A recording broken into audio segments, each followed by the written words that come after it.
अस्सलाम वालेकुम नाज़रीन, मैं हूं आपके साथ आपकी मेज़बान रमशा कंवल और आप देख रहे हैं हमारा मॉर्निंग शो सिटी एट 10। रोज़ाना आपका और हमारा साथ होता है सुबह 10 बजे से दोपहर 12 बजे तक। और इस शो में हम आपके साथ टॉप स्टोरीज शेयर करते हैं। रोज़ाना की जो अहम खबरें होती हैं उन पर भी बात होती है। हमारे नुमाइंदगान हमारे साथ होते हैं, कुछ मेहमान हमारे साथ होते हैं, सेहत और फिटनेस की बात भी होती है, सोशल इश्यूज़ भी डिस्कस करते हैं। तो आप हमारे साथ रोज़ाना होते हैं 10 से 12 बजे तक।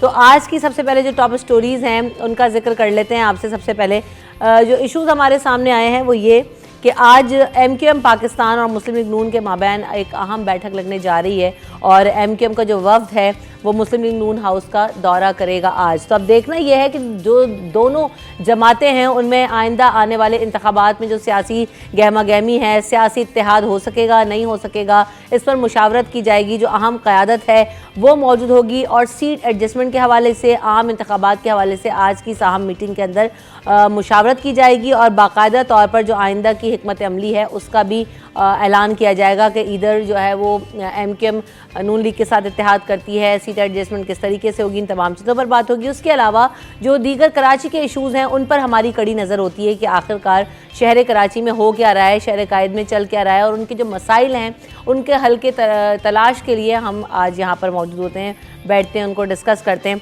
तो एक ख़बर सामने आई कि जो KMC के मुलाजमीन हैं उनकी तनख्वाहों में ताख़ीर का सिलसिला जारी है और अभी तक उनकी जो तनख्वाहें हैं वो नहीं रिलीज़ हुई हैं।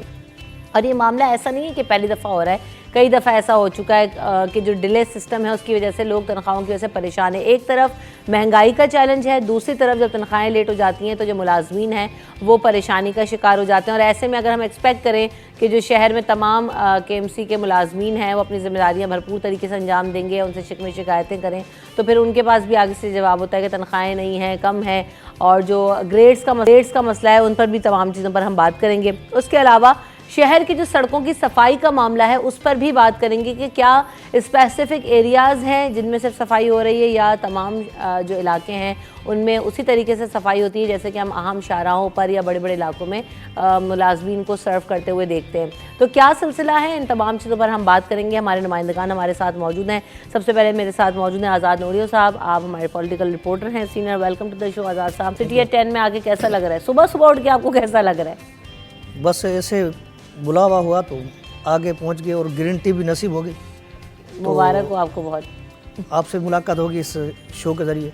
बहुत टाइम के बाद आपसे मुलाकात हो रही है। मैं खुद भी जो है ना सुबह उठने की भी प्रैक्टिस तैयारी कर रही हूँ। सब अपने नाज़रीन को बता दिया अब सुबह उठना है, सबको अच्छी आदत डालनी है ना। मेरा उठना सुबह उठना मतलब आदी हो गया हूँ क्योंकि सुबह उठता हूँ, सेक्रेटरी पहुँचता हूँ तो सुपर जो है ना मुझे पूछते हैं कि आप लेट हो गए। सफाई करने वाला स्टाफ जैसे पहुंचता है, मैं सेक्रेटरी पहुंचता हूँ तो उसके बाद में अफसरान की आमद शुरू हो जाती है। तो उसके बाद में सिलसिला खबरों का, डॉक्यूमेंट्स की तलाश होती है सही, ताकि स्क्रीन पर कुछ चीज़ हो और बिल्कुल ऐसे आराम कर देते हैं। खबरों की तो तलाश के लिए तो रिजवान साहब को तो आप तो हमेशा से ही जो है वो सुबह आपकी बीट्स ऐसी हैं। तो रिजवान साहब आपको भी वेलकम करती हूँ शो में। आप हमारे जो है वो सीनियर रिपोर्टर हैं, बल्दियात को कवर करते हैं, कराची के अहम इदारों में कराची के जो इशूज़ हैं उस पर ख़ासी कड़ी नज़र होती है। Welcome to the show Rizwan भाई। आपको सिटी एट 10 आके कैसा लग रहा है, आप खुश हैं? फ़िलहाल तो खुश हैं, लेकिन जैसा आपने आज़ाद साहब से पूछा कि सुबह उठने की बात, तो उम्र के इस हिस्से में वैसे भी नींदें उड़ जाती हैं और ख़ास तौर पे नेचर ऑफ जॉब ऐसा है कि नींद आती नहीं है। नेचर ऑफ जॉब ऐसा है क्योंकि इस प्रैक्टिस में आप मुस्तकिल खबरों का एक फ़्लो है और इन्फॉर्मेशन का एक फ़्लो है जिसको देखते रहना। आप दिन रात एक हो रहा होता है, सब खबरें भेज रहे होते हैं कर। तो आज की जो सबसे पहले अहम खबर ये कि हम जो डिस्कस करते हैं वो ये कि आज MQM पाकिस्तान और मुस्लिम लीग नून बैठ रही है एक साथ। तो क्या हो रहा है आज़ाद भाई, ये दोनों जो वफ्द हैं वो मुलाकातें करेंगे और क्या गठजोड़ कर पाएंगे, सीट एडजस्टमेंट होगी या नहीं होगी? और MQM के जो है ना सही मज़े हैं जिसके साथ चाहे जब इलाक़ कर लेते हैं हर इंतखाबात से पहले। जी बिल्कुल, हर किसी का सियासी हक उसको हासिल है कि वो किसके साथ इत्तेहाद करे। सियासत करना उनकी एक अखलाकी तौर पर या सियासी तौर पर उनकी एक ज़िम्मे माता है कि वो किससे इत्तेहाद कर सकते हैं, किससे नहीं कर सकते हैं। क्योंकि MQM पाकिस्तान हर किसी से इत्तेहाद कर चुकी है। वो ऐसी कोई सियासी जमात नहीं जिसके साथ MQM पाकिस्तान ने इत्तेहाद नहीं किया हो। वो पाकिस्तान पीपल्स पार्टी के साथ इत्तेहाद कर चुकी है, मुस्लिम लीग नवाज़ के साथ, काफ लीग और दीगर ऐसे धड़े हैं जिनके इत्तेहाद कर चुकी है। लेकिन जो ख़ास तौर पर सिंध की जो सियासत है इसमें हमेशा माजी में किंगरी हाउस जो पीर पागाड़ा का घर है जो वाकई कारसाज के मुकाम पर है, वो इसमें जोड़ तोड़ में एक अहम किरदार अदा करता रहा है। लेकिन इस वक्त जो सूरत हाल ये है कि वहाँ ही उसके करीब मुस्लिम लीग नून का हाउस है, वो इस वक्त ख़ासतौर पर सियासी जोड़ तोड़ के मामले में इंतहाई अहम पहल कर रहा है, आगे बढ़ने की कोशिश कर रहा है ताकि मुस्लिम लीग नून भी अपने पाँव यहाँ जमा सके, अपने सियासत का महवर यहाँ सिंध से बना सके। क्योंकि इस वक्त सियासी गेमा गेमे में जो PDM में था, जो इसका इत्तेहाद था, जिसमें मौलाना फजल रहमान साहब, जरदारी साहब और जो MQ पाकिस्तान दीगर तमाम धड़े जो इकट्ठे हुए थे, उसके बाद में धड़े अलग हो गए, लेकिन नून लीग जो है उन धड़ों को इकट्ठे करके NTPP ख़ास तौर पर सिंध में सियासत करने जा रही है, जिसमें ख़ास तौर पर जो इस वक्त साबिक DG FIA थे बशीर मेमन साहब, उनको उन्होंने सदर बनाया। लेकिन इस सूरत हाल में ये हुआ कि मुस्लिम लीग नून के अंदर भी अंदरूनी इख्तलाफात हैं, वो अपनी जगह पर। लेकिन आज जो MQ पाकिस्तान से मुलाकात होने जा रही है, क्योंकि MQ पाकिस्तान इस वक्त ख़ास तौर पर शहरी इलाकों में उनका एक असर बिल्कुल है, इसमें कोई शक नहीं है, चाहे वो माइनस फार्मूला हो या 1 फार्मूला हो, लेकिन MQ पाकिस्तान एक असर रखती है शहरी इलाकों में, जिसमें ख़ास तौर पर कराची, हैदराबाद अहम है, जिसके बाद मीरपुर खास सखर भी आते हैं। लेकिन सूरत हाल ये है कि इस वक्त MQ पाकिस्तान में जो जिस तरह नून लीग में इख्तलाफात हो रहे हैं, कुछ लोग नाराज़ों के किनारा कशी इख्तियार कर ली है, जिस तरह मोहम्मद ज़ुबैर साहब है वो किनारा कशी इख्तियार कर चुके हैं, इससे पहले मुफ्ता इस्माइल साहब वो भी नाराज़ हो चुके हैं। इस तरह जो शाह मोहम्मद शाह जो सिंध के सदर थे, उनको अचानक से हटाकर जो बशीर मेमन को सदर बनाया गया और जो है शाह मोहम्मद शाह को नायब सदर बनाया गया। उसके बाद में अंदरूनी तौर पर, क्योंकि शाह मोहम्मद शाह का इलाका भी मटियारी है और बशीर मेमन का इलाका भी मटियारी है, एक इलाके से बिलोंग करते, लेकिन यहाँ पर ख़ास तौर पर जो कौमियत जो ज़ातें हैं, जो नस्ल परस्ती जो है वो इंतहाई अहम होती है, क्योंकि वो मेमन है, वो शाह है, कभी हमेशा सिंध पर शाह हावी रहे और उनकी एक अहमियत रही है। इस लिहाज से जिस तरह वो शाह कभी नहीं चाहे कि मेमन मेरे ऊपर जो हावी होकर काम करे, मुझे एकामा जारी करे, मुझे हिदायत करे, लेकिन ये सूरत हाल ये है इस वक्त है। लेकिन दूसरा तीसरा अहम पहलू ये है, डॉक्टर आसम जो है ना वो बड़ी सियासत कर रहा है। डॉक्टर आसम इस वक्त न सिर्फ मसीहा है, लेकिन इस वक्त पाकिस्तान पीपल्स पार्टी के लिए एक मसीहा बन चुका है सियासी तौर पर। वो इस तरह है कि वो MQ पाकिस्तान के लोग जो हैं तोड़ रहा है। कराची में सबसे बड़ी आबादी वाला पूरे सूबे का जो ज़िला है वो कराची वस्ती है, इससे अपने रिजवान भाई एग्री करेंगे। आदमशुमारी के लिहाज से या आबादी के लिहाज से सब कुछ डिक्लेयर हो चुका है कि वो आबादी के लिहाज से सबसे बड़ा ज़िला है। उस ज़िले से डॉक्टर आसम MQ पाकिस्तान के कई लोग तोड़कर पाकिस्तान पीपल्स पार्टी में शामिल कर रहा है और बाज़ाब्ता तौर पर वो जलसों में आकर ऐलान कर। लेकिन किसी ज़माने में MQ का नाम लेना या MQ में लोग तोड़ना बड़ा एक ऐसा होता था। मैं इसी तरफ आना चाह रही थी आपसे कि पीपल्स पार्टी की तैयारी क्या है, पीपल्स पार्टी क्या सोच रही है, क्योंकि उमूमन हमने देखा है कि पहले भी MQ पाकिस्तान और पीपल्स पार्टी का खासा इत्तेहाद भी रहा है, ऑन ऑफ जो है वो नाराज़गियाँ भी चलती रहीं। लेकिन यहाँ सिंध की अगर पर्टिकुलरली बात की जाए तो कोलिशन गवर्नमेंट पीपल्स पार्टी और MQM की बनती रही है, तो क्या इस पर इस दफ़ा नून लीग को जगह बना पाएगी या पीपल्स पार्टी रब्ता करेगी या क्या ऐसा चल रहा है अंदर, ये भी मैं बात करूँगी आपसे। लेकिन रिजवान साहब को भी शामिल कर लेते हैं। जैसे भी बात हुई कि कराची के शहर के मसाइल बहुत हैं और ये इंतखाबात से पहले गठजोड़ हो जाते हैं, मुख्तलिफ उमूर पर बातचीत होती है, लेकिन क्या इन तमाम चीज़ों में कहीं कोई सियासी मंशूर हैं रिजवान साहब जो कि डिस्कस होते हैं कि कराची के मसाइल को हल कैसे करना है? इदारे मौजूद है, इदारों के हाल आप देख लें कि आप ही ने खबर शेयर की कि तनख्वाहें जो है वो ताख़ीर का शिकार हैं, तो कैसे इदारे फंक्शनल होंगे? आप सबके साथ जो है ना वो भूख का मामला है, सबके एक्सपेंसेस हैं, कैसे होगा? देखिए, इस शहर की अगर बात की जाए तो सूबा सिंध का ये हिस्सा है और जो सियासत पे गहरी नज़र रखते हैं उनका मानना ये है कि कराची को अगर आपने तरक्की देना है, क्योंकि ये मिनी पाकिस्तान है, कराची चलता है तो पाकिस्तान पूरा चलता है मईशत के लिहाज से। तो इस शहर को तरक्की देने के लिए आपको फितरी इत्तेहाद की तरफ जाना है। सियासी इत्तेहाद की बात कर रहा हूँ मैं, और सियासी इत्तेहाद अगर देखा जाए बनज़र गैर तो पीपल्स पार्टी और MQM का बनता है, क्योंकि शहरी इलाकों में जो है वो माजी में अगर देखा जाए तो MQM का वोट बैंक जो है वो मजबूत था और जो दही इलाके हैं वहाँ पर पीपल्स पार्टी का वोट बैंक मजबूत है। अगर ये इत्तेहाद सामने आता है तो इससे ना सिर्फ पूरा सूबा बल्कि शहर कायद भी जो है उसके मसाइल भी हल हो सकते हैं और बाकायदा जो है इसको एक तरक्की याफ्ता शहरों की सफ़ में खड़ा किया जा सकता है। लेकिन इसके लिए जो है वो बड़ा इसार और बड़ा कुर्बानी का जज्बा जो है दोनों जानिब से दिखाने की ज़रूरत है। अभी तक ऐसा कोई मुआहदे की बात या ऐसी कोई साथ चलने की बात सामने आ नहीं सकी है, लेकिन फितरी इत्तेहाद जो है वो उन पार्टियों का ही बनता है जो जिनका असर व सूख इस सूबे में है। अब मसला ये है ना कि ये इत्तेहाद तो हो जाते हैं, लेकिन वही वाली बात है कि आपके तमाम सियासी मंशूर में या आपकी तमाम ओवरऑल इंतखाबात की मुहिम में वो बातें तो हो जाती हैं, रोटी कपड़ा मकान का नारा भी लगता है, उसके अलावा जो है वो दीगर नारे भी लगाए जाते हैं कि जी हम आपको सेहत देंगे, उसकी सहूलियात देंगे, तालीम की सहूलियात देंगे, लेकिन क्या वाकई ऐसा हमने प्रैक्टिकली अमल होते हुए देखा है? क्योंकि अब आइंदा आने वाले इंतखाबात में भी खासा जो है पीटीआई को इस बात का सहरा तो ज़रूर जाता है कि उन्होंने एजुकेट किया आवाम को और जो है वो यूथ को भी शामिल करने की कोशिश की। तो क्या रिजवान साहब ऐसा है कि हमारे इनके मंशूर में या इदारों की तरफ से कोई ऐसी तैयारी नज़र आ रही है कि हाँ भाई हमें परफॉर्मेंस देनी है तो ही हम वोट ले सकते हैं? क्योंकि अगर मैं शहर के इलाकों की बात करूँ तो आप अंदरून में जब आप जाएँ, अंदर इलाकों का हाल देखें, अहम शाहराहों पर तो बहुत बेहतर अब सूरत हाल है, लेकिन अंदर वही सड़कें टूट फूट का शिकार हैं, सीवरेज का निज़ाम ख़राब है, तो ये किस बुनियाद पर फिर वोट लेंगे? अच्छा, आपने बहुत अच्छी बात की। मंशूर पेश किया जाता है हर सियासी जमात की जानिब से इलेक्शन में जाने से पहले। अब ये अवाम का जो है वो ज़िम्मेदारी और फ़र्ज़ बनती है, बाशऊर होने की उनको ज़रूरत है, अवेयरनेस अपने अंदर पैदा करने की ज़रूरत है कि आपको जो मंशूर दिखाकर जिस पार्टी ने वोट लिया, आया वो इक़्तिदार में आकर उस पर अमल पैरा है या नहीं है।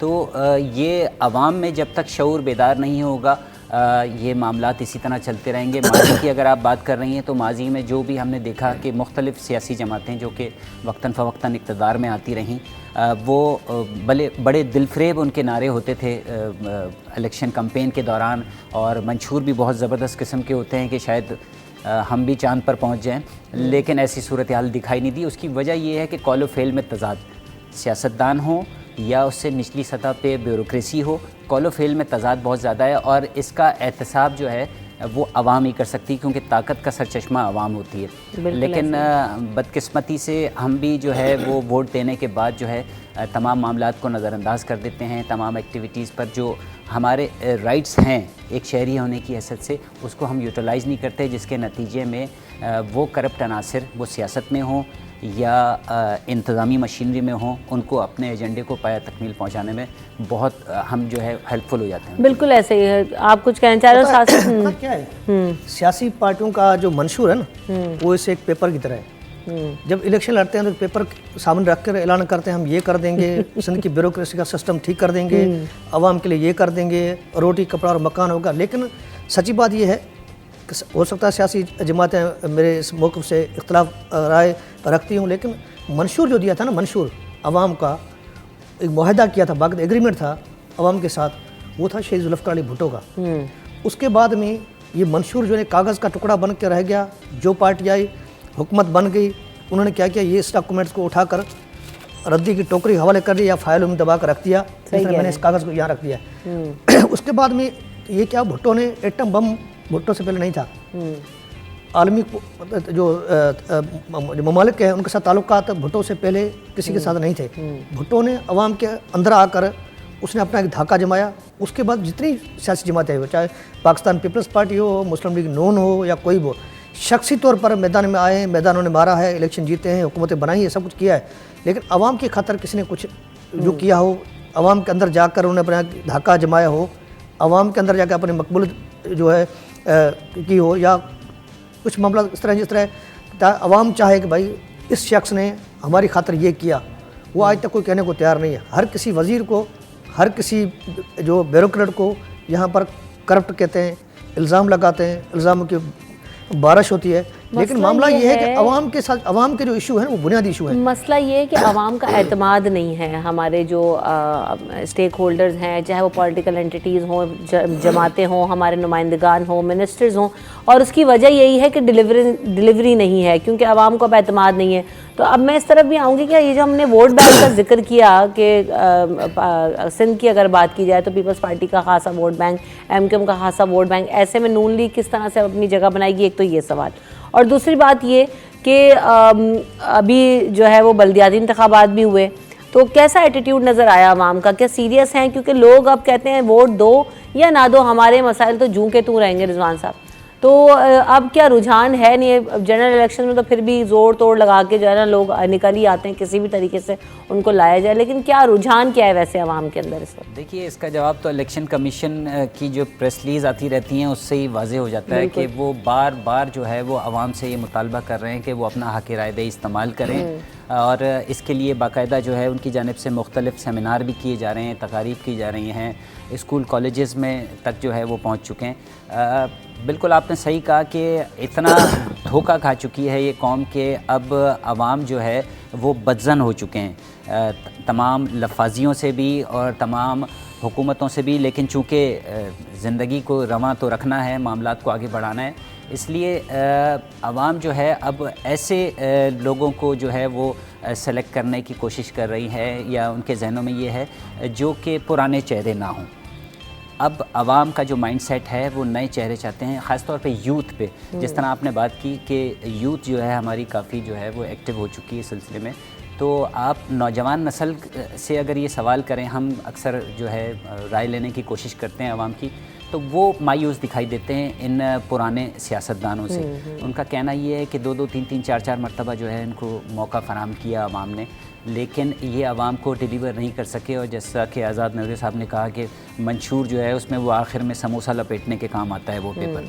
तो ये वो वजूहात हैं जिसकी वजह से, और इसके तमाम तर ज़िम्मेदारी मैं ये समझता हूँ कि सियासी और मजहबी जमातों पर आयद होती है, जो कि आवाम को जो है वो सुनहरे ख्वाब तो दिखाते हैं इलेक्शन से कबल, लेकिन उसके बाद वो बिल्कुल दूध में से मक्खी की तरह। अच्छा, हमने ये देखा कि मैं आऊँगी आपकी तरफ भी, लेकिन एक सवाल और कि पाकिस्तान तहरीक इंसाफ के आने के बाद हमने एक चेंज देखा था और लोग जो है वो वोट डालना भी चाहते थे और पॉलिटिकल एक्टिविटी का हिस्सा भी बनना चाहते थे। हमने सड़कों पर जो है वो बहुत पॉश इलाकों के आवाम को भी देखा और उनको सियासी एक्टिविटीज़ में हिस्सा लेते हुए भी एक बड़े ज़माने के बाद देखा।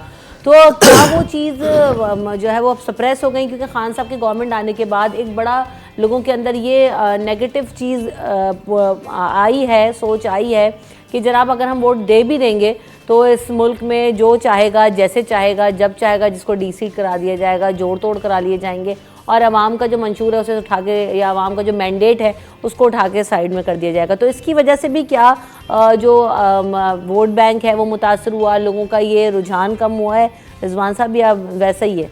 देखिए, बल्दियाती इलेक्शन की आप अगर बात कर रही हैं तो वहाँ से अंदाज़ा हो सकता है कि टर्न आउट जो है वो तवक्का से इंतहाई कम था, और ये वही फ्रस्ट्रेशन ज़ाहिर करती है आवाम की, वही मायूसी ज़ाहिर करती है। जैसा कि मैंने आपसे पहले कहा कि आवाम पुराने सियासतदानों से, पुरानी सियासी जमातों से मायूस हो चुके हैं। वो अब चेंज चाहते हैं। तो यूथ की अगर आप बात करें तो यूथ जो है वो पुराने सियासतदानों पर बिल्कुल जो है वो एतबार करने के लिए तैयार ही नहीं है।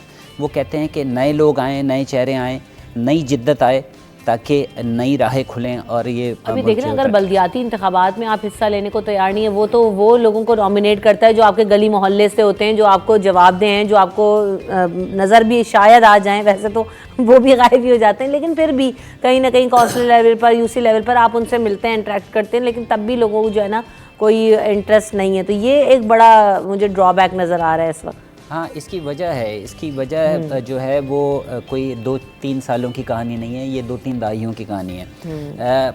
लोकल गवर्नमेंट देखें, जमहूरियत की नर्सरी कहलाती है। कई नामवर हमारे सियासतदान ऐसे हैं जो कि कौंसलर बने या यूसी के चेयरमैन बने और फिर बढ़ते बढ़ते जो है वो आगे सेनेट तक पहुँचे।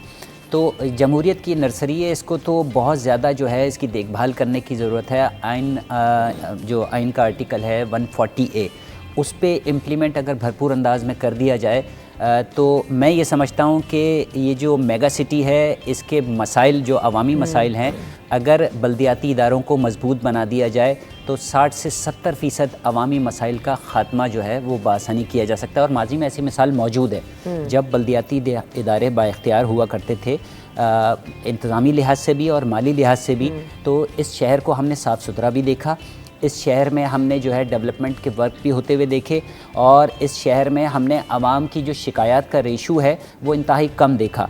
2 बड़ी चीज़ें हैं, एक तो ये कि माली और इंतज़ामी तौर पर इन इदारों को जो है बाइख्तियार बनाने की ज़रूरत है, और इसके साथ साथ करप्शन के ख़ात्मे के लिए जो है संजीदा इक़दाम की ज़रूरत है। तो इस हवाले से तो असेंबली में आज़ाद नूरी साहब ये डिस्कशंस होते हैं या नहीं होते, इख्तियारात के हवाले से भी, ये करप्शन के ख़ात्मे के हवाले से भी? क्योंकि फिर वही वाली बात आ जाएगी कि आप जब विल नहीं होगी जब तक आप करना नहीं चाहेंगे, कैसे करेंगे? और फिर दूसरी बात ही, जाने से पहले जो ब्रेक की तरफ, क्योंकि मुझे बढ़ना है, जब ब्रेक के बाद वापस आएंगे तो उस पर भी बात करेंगे जो हम वोट बैंक की बात कर रहे हैं, और इस स्पेस में क्या वाकई भी स्पेस क्रिएट हो चुका है सिंध की। ख़ास तौर पर मैं आपसे बात करूंगी कि उस स्पेस को कौन यूटिलाइज़ कर सकते हैं आने वाले इंतखाबात में।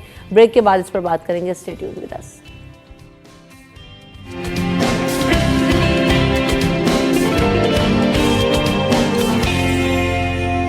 सिटी एट 10 में आपको एक बार फिर कहेंगे खुशामदीद। जाने से पहले जिस तरह से हम बात कर रहे थे कि अभी तैयारियां तो हो रही हैं, जोड़ तोड़ का सिलसिला भी शुरू हो जाएगा, मुशावरतों का सिलसिला भी शुरू हो जाएगा, लेकिन अब मसला यही है कि इससे आवाम को क्या हासिल होगा।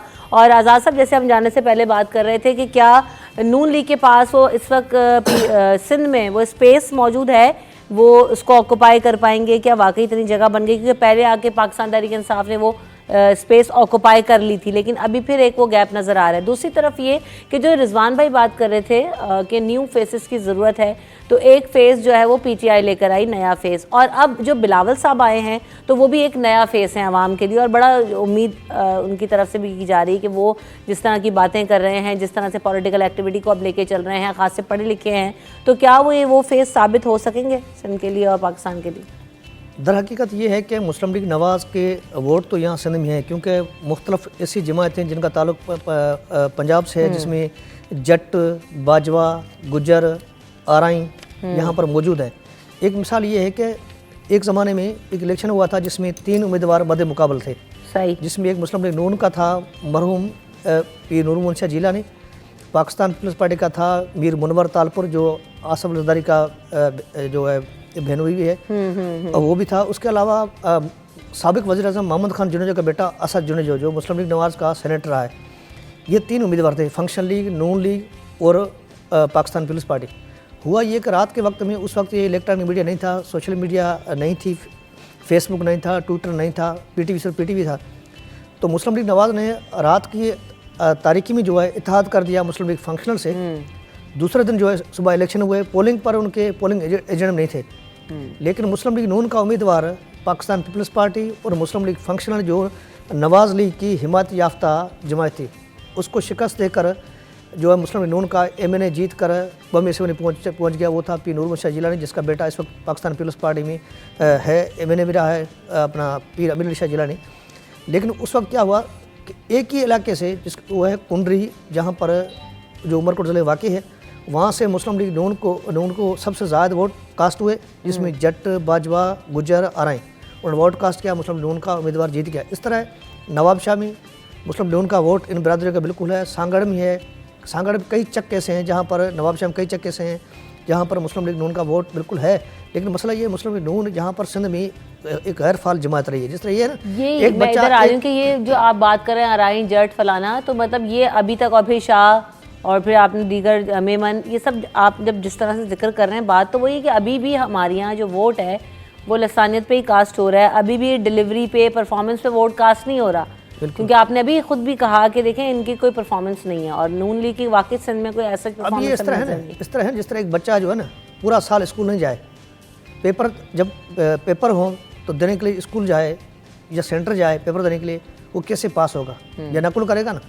ये इस वक्त सियासत में भी नकुल हो रहा है। एक बच्चा स्कूल जा रहा ही नहीं है पूरे साल और पेपर देने के लिए वहाँ पर पहुँच रहा है, पहुँचने के बाद पर्चा लिखता कुछ भी नहीं है, लेकिन बोर्ड से सिफारिश करवा के वो A1 ग्रेड हासिल करता है। सही। इस तरह जिस तरह बच्चा सिलेक्ट होके जो मैट्रिक इंटर पास करके A1 ग्रेड हासिल करता है, इस तरह इस वक्त सियासी जमातें भी सिलेक्ट होकर इसी तरह नकल करके मैदान में आती है, हुकूमत बनाती है। जिस तरह चाहे पाकिस्तान तहरीक इंसाफ पर कई इल्ज़ाम हो, उससे मेरा कोई सियासी ताल्लुक नहीं है, नहीं मेरा कोई समाजी ताल्लुक कुछ भी नहीं है, समाजी ताल्लुक कुछ लोगों से है, लेकिन इशू ये कराची में इससे कबल जो है वोटर पहुंचता नहीं था, उससे पहले वोट कास्ट हो जाता था जी। लेकिन 2018 में ये हुआ कि कराची जैसे पोश इलाके जिसमें डिफेंस, क्लिफ्टन, वहाँ पर लोग निकले, बच्चे नौजवान निकले, ख़वातीन निकली, बुजुर्ग निकले, व्हील चेयर पहले तो वो वोट कास्ट करने को अहमियत ही नहीं देते थे। अच्छा, अभी ये है कि नून लीग का एक मंशूर है, वोट को इज़्ज़त दो। पता क्या है, जो मेरा वोट है या मेरे ख़ानदान के वोट हैं, उन वोटर को लेने के लिए वहाँ के मुंतखब जो इलेक्शन लड़ने वाले उम्मीदवार हैं वो अच्छी गाड़ी भेजते हैं। मैं उस गाड़ी में जाता, वोट कास्ट करके लाइन लगाने पड़ता, वोट कास्ट करके लोग खड़े होते हैं, भाई इनको पहले वोट कतार ख़त्म कर दी, वोट कास्ट कर दिया, चले गए। जो गरीब लोग हैं बेचारे, काश्तकार हैं, मजदूर हैं, मेहनत कश हैं, उनके लिए क्या भेजते हैं? यहाँ कराची शहर में चंगची रक्षा या बुलान या सुजुकी भेजते हैं। उसके अलावा देहात में जाकर देखो, वहाँ पर या बैलगाड़ी होगी या चंगची रक्षा, सड़कों की हालत बहुत बुरी, या ट्रैक्टर टाली। उसी ट्रैक्टर टाली में ख़वातीन सवार होती है, मर्द भी सवार होते हैं, आते लाइन में खड़े पूरा दिन धूप में जलते हैं, उनको बिरयानी खिलाकर वापस रवाना करते। लेकिन मैं कह रहा हूँ कि कम से कम जो मुस्लिम लीग नून का एक मंशूर है, वोट को इज़्ज़त दो, इस तरह दीगर जमातें भी कम से कम वोटर को इज़्ज़त दें, वोट को इज़्ज़त दो। जब वोट को इज़्ज़त तब देगी जब वो आगे वोटर वोट कास्ट करेगा, लेकिन जो वोटर है उसकी इज़्ज़त कहाँ है? सवाल ये है कि जब तक वोटर की इज़्ज़त नहीं करेंगे तब तक अवाम, इस वक्त जो सूरत ये है कि सिंध में पाकिस्तान पीपल्स पार्टी इसलिए हावी है क्योंकि उनके बल्दियाती इदारों में जो नुमाइंदगान अक्सरियत उनकी है, उनकी मुकामी हुकूमतें उनकी है, अफसरान उनके हैं, इस वक्त भी निगरान सेटअप लेकिन अफसरान उनके मौजूद हैं। लेकिन मुस्लिम लीग नून जो इत्तेहाद बनाने जा रही है, सब कुछ करने जा रही है, सूरत ये है कि मुकामी सतह पर जब तक मुस्लिम लीग नून अपना असर से नहीं दिखाएगी या अपनी एक अहमियत जो है उसको उजागर नहीं करेगी, तब तक मुस्लिम लीग नून सिंध में कामयाब नहीं हो सकती है। इत्तेहाद एक मसनूई सहारा है, एक व्हील चेयर है, उसके ज़रिए माजी में ऐसे इत्तेहाद बनते रहे हैं, लेकिन इस इत्तेहाद का मकसद ये होना चाहिए कम से कम जो अवाम के जो मामलात हैं उन पर किसी की तरजीहात शामिल नहीं है। बिल्कुल, अवामी मसाइल के आपने जिक्र किया ना, आज़ाद साहब आ जाते हैं ज़रा उस तरफ भी। जैसे हमने शो के स्टार्ट में बात की थी कि हम जब देखते हैं कि बल्दियाती इंतखाबात में के बाद जब बल्दियाती नुमाइंदे आ गए, फिर वो इदारों के इख्तियारात का मसला, इदारों के पास जो है वो फ़ंड्स का मसला और इदारों के अपने जो है वो शिकवे शिकायतें बहुत सारी हैं।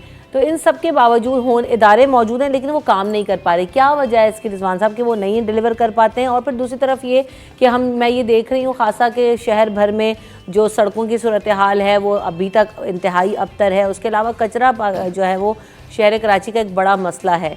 और हमने बीच में देखा कि खासा जो है वो एक्टिव किया गया था कि जी कचरे उठाए जाएंगे, गाड़ियाँ भी नज़र आ रही थी, लेकिन एक दफ़ा फिर वो हमें पूरा सिस्टम ख़त्म होता दिखा। ग्रीन डस्टबिन जो है वो गली मोहल्लों में लगाए गए थे, लेकिन वो फिर सब ख़त्म हो गया। तो क्या कर रहा है Sindh solid waste management department? और इस हवाले से पहले अभी हम बात कर चुके हैं, लेकिन फिर वही होता है, एक वेव आती है कुछ दिनों के लिए और उसके बाद ख़त्म। देखिए, Sindh solid waste management board जब 2014 में जो है ये सिंध असम्बली की करारदाद के ज़रिए जो है मारूज़ वजूद में आया था, 2016 से जो है ये फंक्शनल हुआ और डिस्ट्रिक्ट साउथ दिया गया। एक मिसाल मैं आपको डिस्ट्रिक्ट की दूंगा, उससे आपको इसकी मजमूई कारकर्दगी का अंदाज़ा हो जाएगा। 7 साल तकरीबन जो है वो Sindh solid waste management board. अच्छा, मज़े की बात ये कि Sindh solid waste management board नौकर पे चाकर का निज़ाम है। इनके पास ना वो अफसरान मौजूद हैं जिनका सफाई सुथराई, कचरा उठाने और उसे महफूज तरीके से ठिकाने लगाने का कोई एक्सपीरियंस हो, ना इनके पास अपनी मशीनरी है सफाई सुथराई के हवाले से, ना इनके पास अपना स्टाफ है। सिर्फ एक डिपार्टमेंट बनाया गया, उसको जो है मुकम्मल तौर पर बाइख्तियार नहीं बनाया गया, जिसकी वजह से ये Sindh solid waste management board में नातजुर्बेकार अफसरान मुख्तलिफ महकमों से लाकर जो है वो खपा दिए गए।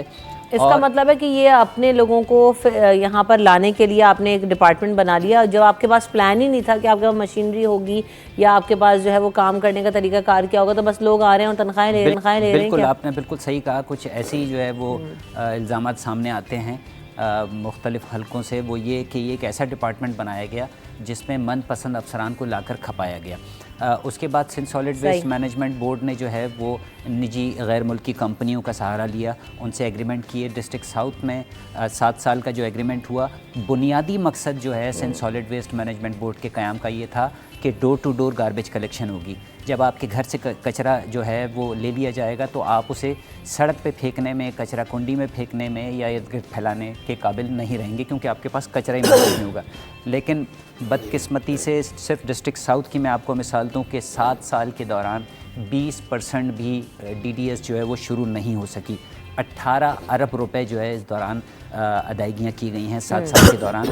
और दिलचस्प बात यह है कि जब ये सारा मामला जो है अपने अख्ताम पर पहुंच गया है, ये मुआहिदा अख्ताम पर पहुंच गया है, तो उस 18 अरब रुपए कहाँ खर्च हुए और क्यों door to door garbage collection नहीं हो सकी, क्यों आपके डस्टबिन जो हैं वो अब भी भरे रहते हैं, दिन में 2 मरतबा जो है वो गार्बेज लिफ्टिंग क्यों नहीं होती। इसके साथ साथ आप चूँकि आप भी रोड शो कर चुकी हैं रमशा, आपने भी देखा होगा कि नदी नालों पर जो है वो कचरा कुंडियाँ बदस्तूर अभी भी कितनी दफ़ा तो हम आपके साथ जो है वो कोऑर्डिनेट करके गए और फिर वही का वही हाल है, वही सूरत हाल होती है। अच्छा, सिर्फ कचरा जो है आपके सिर्फ बीमारियाँ ही पैदा नहीं करता, दर्जनों मसाइल का सबब बनता है।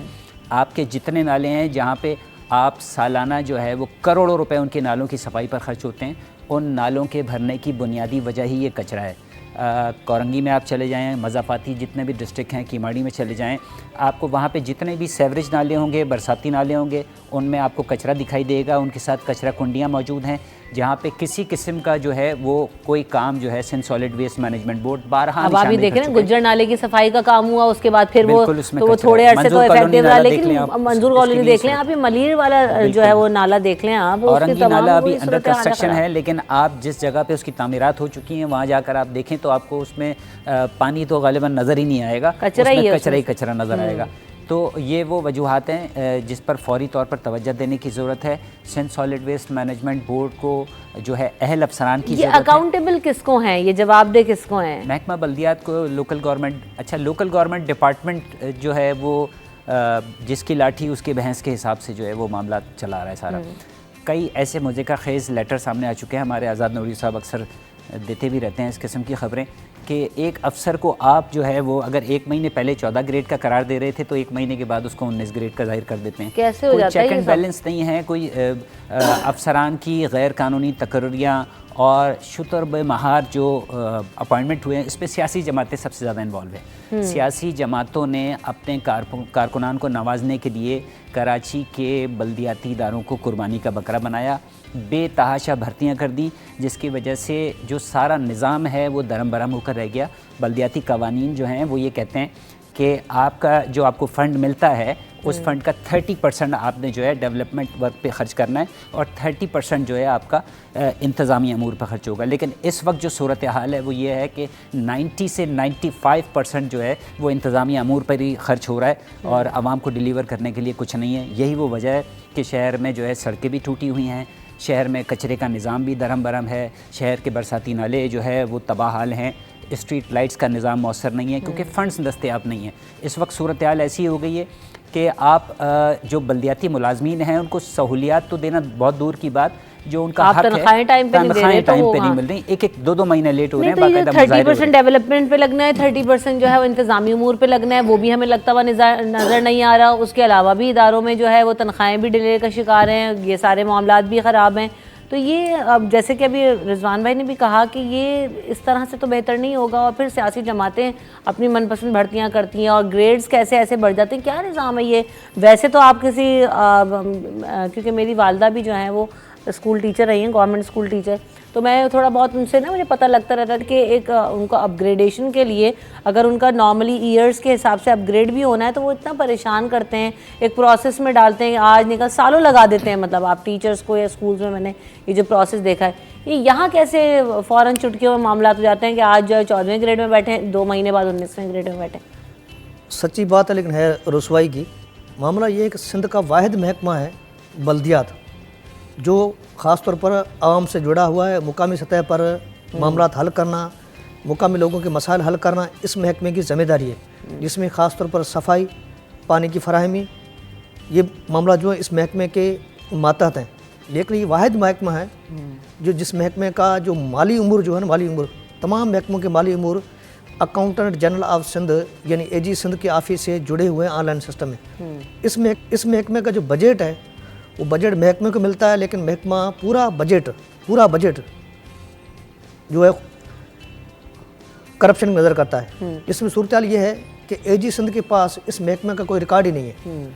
इस महकमे की सूरत हाल ये है कि खाकरूब जो सफाई करने वाले जो हैं उनके लिए भर्तियाँ जो की जाती है वो ख़ास तौर पर एक कम्युनिटी के लोग हैं उनको किया जाता है। लेकिन क्या है, मेरा भाई जो है मिसाल के तौर पर वो टाउन कमेटी XYZ में उसको मैंने खाकरूब भर्ती करवा दिया, वो तनख्वाह वहाँ से ले रहा है, पैसे खा रहा है, लेकिन सफाई नहीं कर रहा है, वो सफ़ेद पश बन के घूम रहा है। इस तरह जो हकदार हैं उनका हक मारा गया है और सफ़ेद पोश लोग हैं जो उनको भर्ती करके खाकरूब के तौर पर वो तनख्वाह ले रहे हैं। पूरी सिंध की सूरत हाल ये, कराची समेत सूबे भर की सूरत हाल ये। दूसरी बात ये है कि Sindh salt waste management board, जिसको चाइनीज़ कंपनी ने बाकायदगी से एक फार्मेट बना कर दिया था, इस फार्मेट के तहत काम करना है। हर चीज़ का एक फार्मेट होता है, जैसे हम यहाँ बैठे एक फार्मेट है, उस फार्मेट के तहत उससे हम जो है असरअंदाज नहीं हो सकते हैं, उसके बरक्स कोई चीज़ नहीं कर सकते। इस तरह हर इदारे का, हर फर्म का, हर कंपनीज़ का एक जो है सिस्टम होता है, उस सिस्टम के तहत उनको चलना होता है। लेकिन Sindh salt waste management board में ये हुआ कि जो अफसर तैनात हुआ वो रिश्वत देकर तैनात हुआ। उसके बाद उसने वहाँ जाकर 300 का जहाँ कचरा उठा के वहाँ डालने के लिए या टोकरी खरीद करने के लिए जो है 300 का खर्च करना था, उसने 3 बजाय 0 बढ़ाकर 3000 कर दिया। 3,000 था उसको कर दिया 30,000, 30,000 था उसको कर दिया 30 लाख। इससे झूठे बिल बने।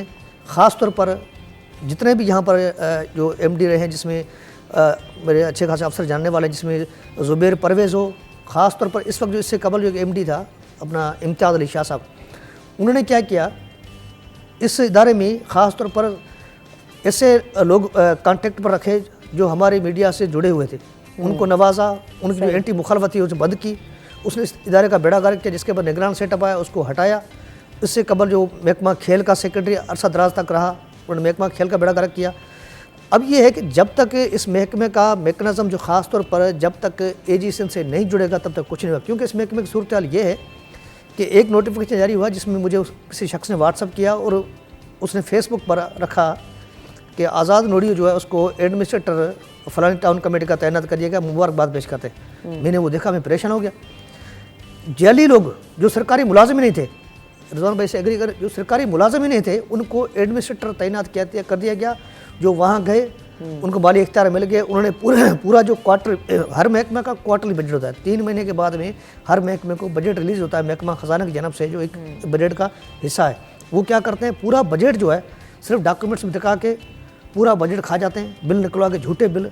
इस वक्त अगर कोई तहकीर इदारा इसकी तहकीकत करे, महकमा बल्दियात वाहिद इदारा है जो आवाम से मुंसलिक है, लेकिन सूरत ये आवाम का मतलब मुखालिफ इदारा है, आवाम का दुश्मन इदारा है। इसमें मेगा करप्शन हो रही है, कोई पूछने वाला नहीं है, कोई जांच पड़ताल करने वाला नहीं है। जो भी अफसर तैनात होता है वो रिश्वत देकर तैनात होता है और उसी जो ख़जाने की जो है ऐसी की तैसी करके निकल के चला जाता है।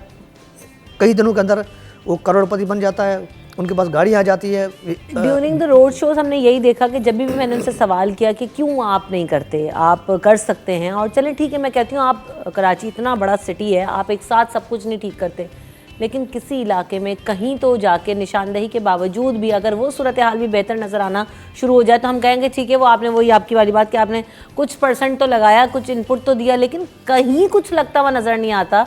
किसी इलाके को आप उठा लें, अब तो पॉश एरियाज़ के हमारे जो है ना वो सेवरेज का निज़ाम आप देख लें तो बरसाती नालों के बाद और आपने बाद जो हाल होता है वो कहाँ कहाँ तक पानी भरा हुआ होता है, तो ये सूरत हाल है।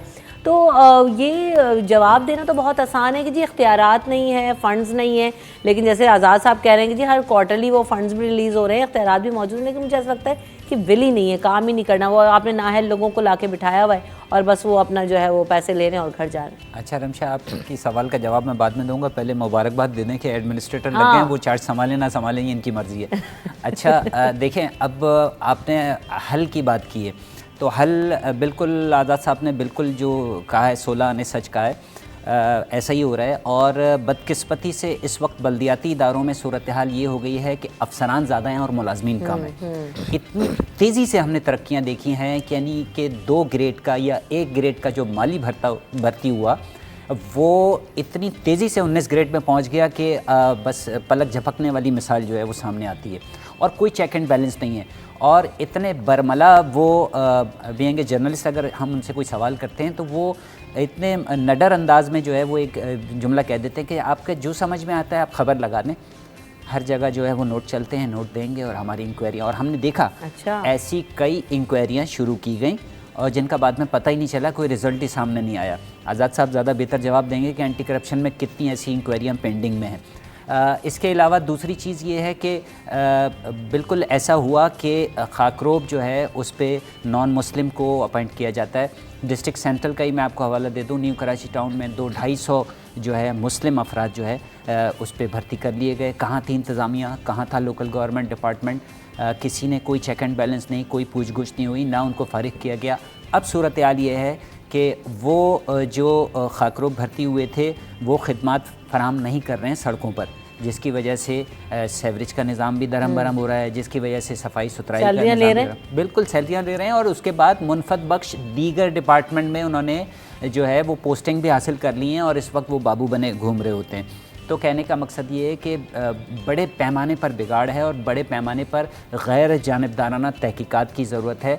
और ख़ास तौर पे वो अफसरान जो कल तक जो है वो आने के लिए पब्लिक ट्रांसपोर्ट इस्तेमाल करते थे और आज की गाड़ियाँ देखकर जो है वो अकल जो है वो दंग रह जाती है। ऐसा लगता ही नहीं है कि वो कोई बल्दियाती इदारे के अफसर हैं, वो तो कोई गैर मुल्की तसव्वुर किए जाते हैं उनके इस सिलसिले में मुतअद्दिद मरतबा FBI की जानिब से ये भी कहा गया कि बल्दियाती अफसरान जो हैं उनके असासे चेक किए जाएंगे, उनके पास जो है ज़राए आमदन उनसे मालूमात हासिल की जाएंगी, लेकिन ऐसा कुछ ऐलान तो ज़रूर हुए, इम्प्लीमेंट दिखाई नहीं दिया, जिसकी वजह से ये जो मौका परस्त अफसरान हैं या मुलाजमीन हैं या वो जो राशि अमला तैनात है उनके हौसले जो है वो बढ़ते चले गए और सूरत हाल इस नहज पर आ गई है कि अब शहरियों का जो है बल्दियाती मसाइल के हवाले से शहर में जीना महाल बना हुआ है। अभी देखें ना, ये काम जो है ये आइडेंटिफाई करना इन चीज़ों को, ये पॉलिसी मेकर्स का काम है और ये पॉलिसी मेकर्स जब तक नहीं करेंगे फिर वही वाली बात भी आ जाती है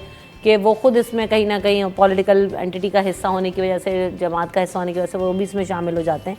तो जब तक आप जो है वो असम्बलियों में जाकर इन चीज़ों पर अकाउंटेबिलिटी प्रोसेस स्टार्ट नहीं करेंगे, नहीं हो सकेगा। आज़ाद साहब, इस पर भी आपसे मज़ीद बात होगी, लेकिन पहले मैं ब्रेक ले लेती हूँ, ब्रेक के बाद हाजिर हूँ।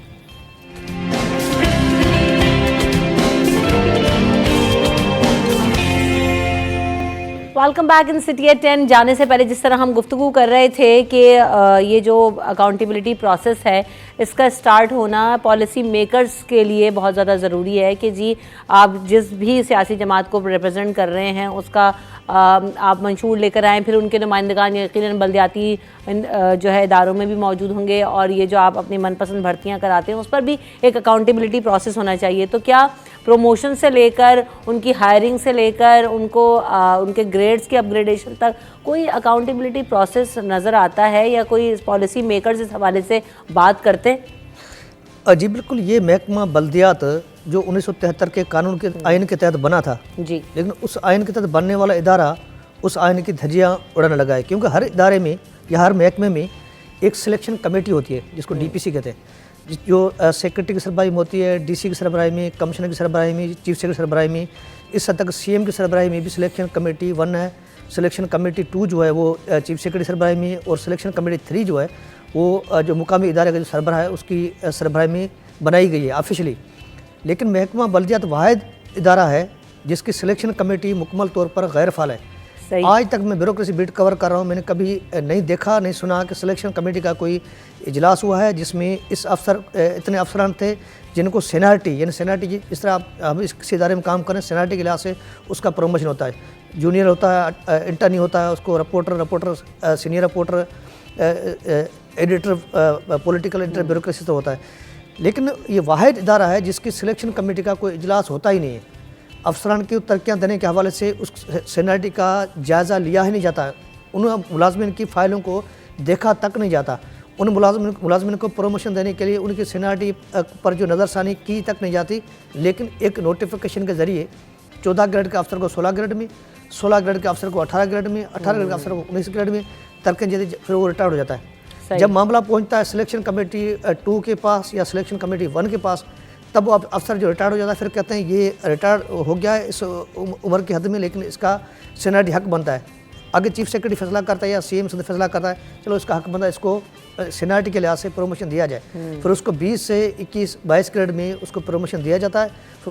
उसका फ़ायदा क्या होता है, उस मुलाजम को उस प्रमोशन के तहत उनको पेंशन मिलती है, मतलब इजाफी पेंशन मिलती है। मतलब यही महकमा बल्दियात के मुलाजिम हैं जो आखिर तक मरते दम तक जो इनकी जो है माली फ़ायदा हासिल करते हैं, लेकिन सरकारी ख़जाने को टिक्का लगाने का सिलसिला मरते दम तक जारी रहता है।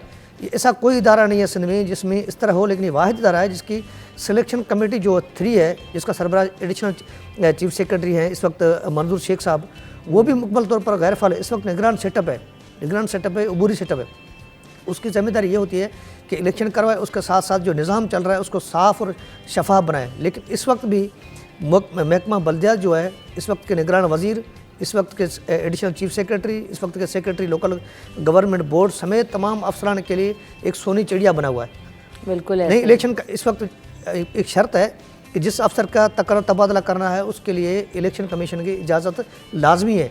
लेकिन इस महकमे में जितने भी अफसर के तबादले हो रहे हैं, इलेक्शन कमीशन के से किसी अफसर की इजाज़त नहीं मांगी जाती है, सिर्फ वज़ीर NOC देता है। और उनके कोई प्राइवेट सेक्रेटरी हैं जो स्टेट एजेंसी में काम करते थे, लेकिन इस वक्त उनके प्राइवेट सेक्रेटरी हैं, कोई रियाज मंगरी साहब, वो वर्बली अहकाम जारी करते हैं एडिशनल चीफ सेक्रेटरी को, सेक्रेटरी बोर्ड को, उसके बाद में कई बार मतलब जो ये है एक ऐसी चीज़ है कि जो बहती गंगा है जहाँ पे सब हाथ वेरी क्विकली मुझे न्यूज़ ब्रेक की तरफ बढ़ना अच्छा, इसमें एक चीज़ जो है वो ये है कि सुप्रीम कोर्ट का 2017 में एक डिसीजन आया था कि ओपीएस नॉन कैडर डेपुटेशन ज़्यादा अफसरान जो है वो तैनात नहीं किए जाएँ, तैनात हुए भी हैं तो उनको फौरी हटाया जाए। बदकिस्मती से निचले ग्रेड के अफसरान को बाला ग्रेड में बिठाने का उनको सीट पर ये सिलसिला तवील अरसे से सुप्रीम कोर्ट की वाज़ह हिदायत के बावजूद जारी है और इसकी वजह से अब सूरत हाल ये हुई है कि नया बल्दियाती निज़ाम आ गया है, टीएमसीज़ आ गई हैं। 19 ग्रेड का जो है, एक छोटी सी मिसाल दूँ आपको, जो म्यूनसिपल कमिश्नर है वो होना चाहिए, लेकिन 17 ग्रेड के और एडमिन ब्रांच से उनका कोई ताल्लुक भी नहीं है, उनको तैनात कर दिए गए, जिसकी वजह से मजीद बिगाड़ सामने आ गया। मसला ये है कि मजीद बिगाड़ तभी सामने आ रहा है जब अब अदालतों के अहकामात की भी धज्जियां उड़ा देंगे तो फिर कौन इन चीज़ों को रेगुलेट कराएगा। मसला वही है कि यहाँ पर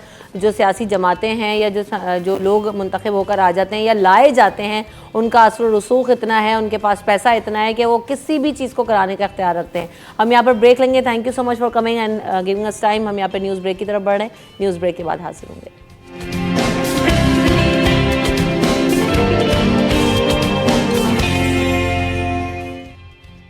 सिटी एट 10 में आपको एक बार फिर कहेंगे खुश आमदीद। और जनाब, इस सेगमेंट में हम बात करेंगे कि हम ये देख रहे हैं कि जो ओरल हेल्थ इश्यूज़ हैं वो बहुत ज़्यादा आवाम के अंदर बढ़ते जा रहे हैं और ओरल हाइजीन जो है वो बहुत ज़्यादा मैटर करती है, जिस पर तवज्जो देने की बहुत ज़्यादा ज़रूरत है। तो इस हवाले से आज हम बात करेंगे कि जो लोगों के मसाइल हैं वो क्या हैं, दांतों की सफाई के हवाले से, मुँह की सफाई के हवाले से किस तरह से जो है वो अपना ख्याल रख सकते हैं और बीमारियों से मुख्तलिफ बच सकते हैं। और जो लोग इसका ख़ास ख्याल नहीं रखते, खाली हम ये समझ लेते हैं कि जी हमने अगर सुबह ब्रश कर लिया है तो वो हमारे मुंह को साफ़ सुथरा रखने के लिए काफ़ी है या बीमारियों से दूर रखने के लिए काफ़ी है, तो ऐसा नहीं है।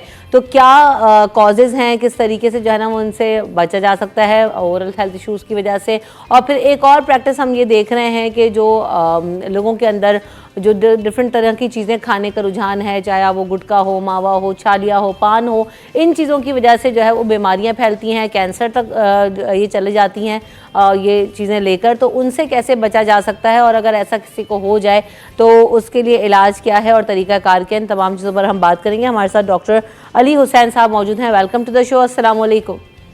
वालेकुम सलाम, thank you for the invitation. Sorry मैं एट द लास्ट टाइम मैं आ नहीं सका, देयर वाज एन इमरजेंसी, तो सोचा कि ये अपॉर्चुनिटी ज़ाया ना की जाए और आप लोगों के साथ वीडियो पे हम बात कर लें। Thank you so much for your time. है और ये है कि मैं आप लोगों का बहुत शुक्रिया अदा करता हूँ, जितने भी हमारे मीडिया के दोस्त हैं, कि वो डेंटल हेल्थ को हमेशा हाईलाइट करते हैं, इसको इम्पोर्टेंस देते हैं। हमारी ओवरऑल जनरल हेल्थ का, ओवरऑल वेल बीइंग का एक बहुत इंपॉर्टेंट हिस्सा है। क्योंकि अब ये सवाल ये है कि जो हम समझते हैं कि हमने जो ओरल हेल्थ इश्यूज़ हैं अभी तक उसके बारे में लोगों में इतनी अवेयरनेस नहीं है। आप क्या समझते हैं इसकी वजह क्या? हम ये समझते हैं कि ब्रशिंग कर लिए वो इनफ है, हमें नहीं पता हम ख्याल किस तरह रखें, कितना टाइम देना चाहिए, किस तरह से अपने दांतों का, अपने मुंह का, उनके हाइजीन का ख्याल रखना चाहिए। देखिए, इसमें सबसे इम्पोर्टेंट चीज़ ये है कि एक तो हमारे जो मुंह में 32 दांत हैं, 4 अकल दाढ़े हैं उसमें, बाकी 28 हमारे जो दांत हैं, उसको हम इस तरीके से ग्रांटेड ना लें कि ये देखें एक चले गया तो फिर दूसरा हमारे पास है, तीसरा है, एक साइड खराब होगी तो दूसरी साइड से खा लेंगे।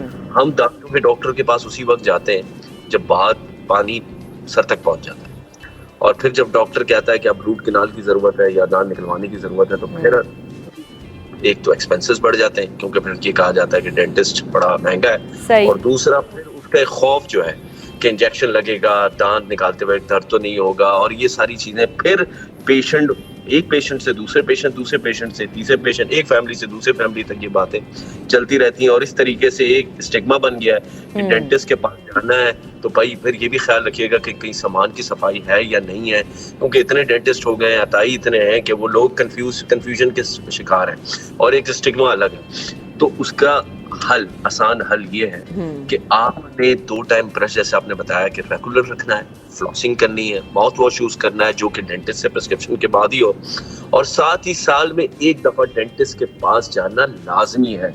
भले आपका कोई दांत में दर्द हो ना हो, आपको ठंडा गर्म की कंप्लेन हो ना हो, मसूड़ों से खून आता हो ना आता हो, आपने डेंटिस्ट के पास लाजमी जाना है। जाके उसे कहना है कि मेरी एनुअली जो एक मसूड़ों की सफाई होती है वो कर दें। अगर आपने मसूड़ों की सफाई, या जिसको हम बदनाम ज़माना एक वर्ड कहते हैं स्केलिंग एंड पॉलिशिंग। अगर हमने वो नहीं करवाई साल में एक दफा, तो फिर हमारे मसूड़ों की बीमारी। अच्छा डॉक्टर अली, ये भी कहते हैं कि स्केलिंग एंड पॉलिशिंग अगर आप फ्रीक्वेंटली कराते हैं तो उससे भी आपके दांतों में जो है वो सेंसिटिविटी हो जाती है, दांत कमजोर हो जाते हैं, इसमें कितनी सदाकत है? साल में एक दफा करवाना फ्रीक्वेंटली नहीं होता, नंबर 1। दूसरा ये कि मसूड़ों की सफाई, स्पेशली जो डायबिटिक पेशेंट्स हैं, उनको तो साल में 2 दफा रिकमेंड की गई, तो उनके मसूड़े आम नॉन डायबिटिक पेशेंट से ज्यादा सेंसिटिव होते हैं। उनके मसूड़े और दांतों में गलनापन, हड्डी का गलनापन होता है, वो ज्यादा होता है, मसूड़े उनके नीचे जा रहे होते हैं, और उसके साथ साथ फिर मसूड़ों का फूलना और ये तमाम चीजें डायबिटिक पेशेंट्स। तो इसीलिए रिकमेंड किया गया कि आपने मसूड़ों की सफाई लाजमी करवानी है साल में एक दफा, non diabetic patients, diabetic patients को, और जो दूसरे सिस्टमिक डिजीज वाले हैं जैसे कि थायराइड के पेशेंट्स हैं या ब्लड प्रेशर के जो पेशेंट्स हैं, इवन प्रेगनेंसी के दौरान अगर आपको ऐसा लगे, प्रेगनेंसी के दौरान अगर खवातीन को ऐसा लगे कि उनके मसूड़े बहुत ज्यादा फूल रहे हैं, तो उसमें कहीं ना कहीं ignorance during the family planning की गई है। आप डेंटिस्ट के पास नहीं गई, हम गायनी के डॉक्टर के पास जाते हैं, दूसरे डॉक्टर्स के पास जाते हैं फैमिली प्लान करते हैं, हम डेंटिस्ट के पास नहीं जाते, जो कि फिर प्रॉब्लम की वजूहत बनती है ड्यूरिंग द प्रेगनेंसी। अच्छा, एक और चीज़ ये कि हम डेंटिस्ट के पास जाने से ये भी एक माशरे के अंदर हमारे वो है कि बहुत महंगा है डेंटल सर्जन जो है, और इलाज बहुत ज़्यादा महंगा है, तो जी जाओ ही नहीं। और फिर आप कि ना जाने की वजह से जो बीमारियां फिर आपको जिस नहज पर पहुंचा देती हैं, वो कितना ख़तरनाक होता है आवाम के लिए? देखिए, मैं वही आपको बताऊंगा कि नेग्लिजेंस जो है ना, वो बहुत एक्सपेंसिव हो जाता है डेंटिस्ट्री में। आपने डेंटिस्ट के पास पहले जाना है, प्रोफाइलेक्टिव जाना है, प्रिवेंटिव तौर पर जाना है, आपने ट्रीटमेंट के अप्रोच से नहीं जाना। अगर आप ट्रीटमेंट के अप्रोच से जाएंगे तो फिर चीजें डेफिनेटली एक्सपेंसिव होती हैं, और वो एक्सपेंसिव होने की क्या वजह होता है? एक तो हमारी जो फाइनेंशियल जो कंडीशन है इस वक्त तमाम दुनिया में, इंक्लूडिंग आप देखते हैं कि डॉलर की प्राइस जैसे फ्लक्चुएट करती है, तमाम सामान बाहर से ही आता है। पाकिस्तान में बहुत कम ऐसा सामान है जो अच्छी नौइयत का सामान हम बाहर से ही मंगवाते हैं, क्योंकि अगर हम ISO स्टैंडर्ड पे जाके काम करें तो हमें सामान बहुत अच्छी क्वालिटी का पेशेंट को प्रोवाइड करना पड़ता है। जब वो चीजें हैं, वो सारा प्रोटोकॉल, सामान की सफाई, स्टरलाइजेशन जिसको हम कहते हैं, अगर हम वो चीजें प्रॉपर नहज पे जाके करें तो फिर वो चीजें एक्सपेंसिव हो जाती हैं। फिर उसके बाद स्टाफ है, स्टाफ सपोर्टिंग स्टाफ होता है, एक्सेसरीज होती हैं, तमाम चीजें जो कि,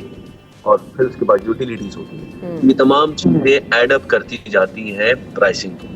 सही। फिर उसके बाद क्वालिटी भी मैटर करती है। देखें, आप अगर अच्छी क्वालिटी के, फॉर एग्जांपल अगर क्राउन्स होते हैं जो कवर जिनको हम कहते हैं, अगर हम अच्छी क्वालिटी के लगवाएंगे तो उसकी लैब कॉस्ट इतनी ज्यादा होती है। फिर एक प्रोसीजर कहलाता है इम्प्लांट जो कि हम बाहर से इम्पोर्ट करवाते हैं, इम्प्लांट की सर्जिकल कॉस्ट इतनी ज्यादा होती है कि फिर वो एक कैविटीज का जो इशू है वो बहुत ज़्यादा है हर किसी के, बच्चों से लेकर बड़ों तक। और बच्चों में कहते हैं कि चॉकलेट्स वगैरह खाने में, मीठा खाने में बच्चों के ज़्यादातर ये प्रॉब्लम्स आती हैं, तो किस हद तक उनको बाउंड करना चाहिए? बच्चों का ख्याल, दांतों का, उनके जो है वो सफाई का कैसे रखें? और फिर ये कि बड़ों के जो कैविटी इश्यूज़ हैं वो किस वजह से ज़्यादा हैं? दोनों का आप एड्रेस कीजिएगा प्लीज़। देखिए, बच्चों का ये होता है कि बच्चों में एक बीमारी बड़ी कॉमन है जो कीड़ा लगने की बीमारी कहलाती है, वो कहते हैं nursing bottle carries. Nursing bottle carries में ये होता है कि आगे के सामने के 6 दांत, नीचे के 6 दांत कीड़े लगने खराब हो जाते हैं। माएँ हमारे पास आके कहती है अचानक से हमारे बच्चों के दांत ऐसे हो गए। वो अचानक नहीं होता, वो ये होता है कि जब माएँ बच्चों के मुंह में दूध की बोतल रख के उसके अंदर मीठा डाल के, शरबत वगैरह मीठा, जितना भी मीठा है, मैं नाम नहीं लूंगा प्रोडक्ट्स का, वो डाल के जब बच्चों को पिला के सुला देती हैं, तो वो रात भर जो मीठा है वो हमारे जो बच्चों के जो प्यारे से संगे मरमर जैसे दांत होते हैं उनको जाके वो तेजाब से गला देता है। अब तेजाब के से गलाने के प्रोसेस को कैविटी कहते हैं, कि वहां पर एसिड बन जाता है। जब वो एसिड बनता है तो वो कीड़ा लग जाता है, जिसको कीड़ा लगना। बेसिकली कीड़ा इसलिए होता है, कीड़ा इसलिए कहते हैं क्योंकि वो हमारे मुंह में माइक्रो ऑर्गेनिजम्स हैं, वो माइक्रो ऑर्गेनिजम्स वहां पर उसको गलाते हैं, उस से मिलके उसको गलाने के प्रोसेस को कैविटी कहते हैं। तो वो जब वो कैविटी बन जाती है तो उसके बाद फिर दांत टूटना शुरू होता है। फिर वो एक दांत से 7 वाले दांत, 7 वाले दांत से 7 वाले दांत, इस तरीके से सामने के सारे काले दांत हो जाते हैं। और फिर अल्टीमेटली रूट कैनाल अल्पैक्टमी जिसमें बच्चों में कहते हैं, या फिर क्राउनिंग, या फिर अगर वो टाइम आ जाए उसके निकालने का, जैसे कि सामने के दांत से तो 6.5-6 साल में एक्सट्रैक्शन की तरफ लेके जाते हैं, लेकिन फिर बच्चों के लिए बड़ा ट्रॉमेटिक होता है। ठीक, एक कॉलर भी है हमारे साथ डॉक्टर अली, उनको भी शामिल कर लेते हैं। आयशा हमारे साथ कॉल पर मौजूद है। अस्सलाम वालेकुम आयशा। अस्सलाम वालेकुम। आयशा बात कर रही हूँ कराची से। जी आयशा, क्या पूछना चाहती हैं? अच्छा, ऐसा मेरे डॉक्टर साहब से ये सवाल है कि एक प्रोसीजर है स्केलिंग, उसके बारे में कहा जाता है कि लाइक स्केलिंग जब करवाते हैं तो दांत काफी ज्यादा वीक हो जाता है, तो क्या इसमें कितनी सच्चाई है? और दूसरा, क्या स्केलिंग जो है वो वाइटनिंग के लिए ही यूज की जाती है या भी इसका कोई लाइक साइड इफेक्ट्स हैं? जी, अभी आपने इस पे बात भी की थी डॉक्टर साहब, लेकिन ये वाली जरूर चीज़ एड्रेस कीजिएगा कि वो वाइटनिंग वगैरह के लिए भी यूज़ होती है कि नहीं? देखिए, स्केलिंग का मतलब होता है स्केल अप करना, किसी चीज को उधर से उखाड़ के फेंकना। उखाड़ना, हम वहां पर जरासीम जो मसूड़े और दांतों के बीच में होते हैं, हम उसको उखाड़ते हैं। उसके बाद आप पॉलिशिंग करते हैं, वहां पर जो सरफेस रफ हुई भी होती है स्केलिंग होने के बाद उसको हम पॉलिश करते हैं। उस पॉलिशिंग के बाद अगर पेशेंट अपना दांत का शेड चेंज कराना चाहता है, यानी ऑफ वाइट से ज्यादा थोड़ा सा वाइट, फिर वाइट से ब्लीच वाइट की तरफ जाना चाहता है, तो फिर हम उसके लिए वाइटनिंग या ब्लीचिंग का रिकमेंडेड करते हैं। वो जो वाइटनिंग का प्रोसीजर है वो होम ब्लीचिंग भी होती है, वो हाउस ब्लीचिंग भी होती है। सही। वो होम ब्लीचिंग भी होती है एंड ऑफिस ब्लीचिंग भी होती है। तो जब ऑफिस ब्लीचिंग करते हैं तो उसको पेशेंट हम अपने क्लिनिक पे बुला के करते हैं, और उसका कुछ 45 मिनट्स का प्रोसीजर होता है जिसमें हम यूवी लाइट और एक केमिकल के थ्रू हम दांतों के शेड को चेंज करते हैं। सही। जो ब्लीचिंग है उसमें लोग ऑनलाइन किट्स ला के खुद अपनी मर्जी से रेगुलर करवाते रहते हैं, जो कि वजह बनती है ज्यादा वाइटनिंग करवाने से सेंसिटिविटी की। मैं रिपीट कर दूं, स्केलिंग का सेंसिटिविटी से ताल्लुक नहीं, यहाँ ज्यादा वाइटनिंग, सेल्फ वाइटनिंग प्रोसीजर खुद करते रहने से आप सेंसिटिविटी की तरफ जा सकते हैं। डॉक्टर साहब, इस तरफ भी आना चाहूँगी मैं कि ये जो पान गुटखा छालिया का इस्तेमाल है वो दांतों की सेहत को बहुत ज़्यादा ख़राब करता है, और जो आपकी ओरल हेल्थ है उसको बहुत ज़्यादा ख़राब करता है, माउथ कैंसर्स तक ये लेके जाता है। तो इस हवाले से ये किस क्या इसमें कोई लिमिट कर देना चाहिए अमाउंट, क्योंकि ये एक ऐसी लत है कि इसे छोड़ना लोगों को बहुत मुश्किल लगता है। तो ये इसको कैसे कंट्रोल कर सकते हैं कि आपका जो है वो मुंह ख़राब भी ना हो और आप इन बीमारियों में मुब्तला भी ना हो, या इसका कोई हल नहीं है? मैं इस टॉपिक पर बात करते हुए थोड़ा सा एहतियात करूंगा और लिमिट वाला वर्ड यूज नहीं करूंगा। देखिए, ये चीज खत्म हो जानी चाहिए सिरे से। अगर सिरे से खत्म नहीं हुई तो मैंने अपनी लाइफ में बहुत से ओरल कैंसर के पेशेंट्स को उनकी क्वालिटी ऑफ लाइफ ट्रीट होने के बाद भी खराब होती है। देखिए, छालिया का, पान गुटखा का, जो कि हमारे सिंध में बड़ा रवाज है, और केपीके में नथवार का, ये चीजें उस एरिया में एक ऐसा लीजन बना देती हैं जिसमें ये जहाँ रखा जाता है रेगुलर गाल पे या फिर जबान के नीचे या फिर तालू पे, कि जो आप समझ लें कि एक सफेद और लाल धब्बे नजर आते हैं, फिर टाइम के साथ मुंह कम खुलना शुरू होता है, उनमें मसाले लगना शुरू हो जाते हैं, और फिर उसके बाद टाइम टू टाइम आप वो कैंसर में कन्वर्ट होना शुरू हो जाता है। जब कैंसर में कन्वर्ट हो गया, ये एक समझ लें कि आप ये विद इन 1 ईयर 2 ईयर का प्रोसेस होता है। ये सारा धब्बे से स्टार्ट, अल्सर से शुरू होता है, छोटे से अल्सर से शुरू होता है, जो कि अल्सर 2 से 3 हफ्ते 4 हफ्ते तक रहता है, जिसकी वजह से पेशेंट पर जाके उस अल्सर को इग्नोर कर करके उस धब्बे तक पहुंचाता है, और वो धब्बा फिर कैंसर तक पहुंचता है। तो इसीलिए कहा गया कि अगर कोई भी अल्सर 2 हफ्ते से ज्यादा हो जाए तो उसको फौरन अपने डेंटिस्ट को या मैक्सिलोफेशियल सर्जन को दिखाना चाहिए। एक कॉलर भी है हमारे साथ। अस्सलाम वालेकुम। वालेकुम सलाम, अदनान बात कर रहा हूँ मनीष काची से। बेड ब्रीथ होती है मुंह में, तो उसका क्या हल है, किस तरह इससे बचा जाए, या किस तरह इसका सोल्यूशन है कि ना आए?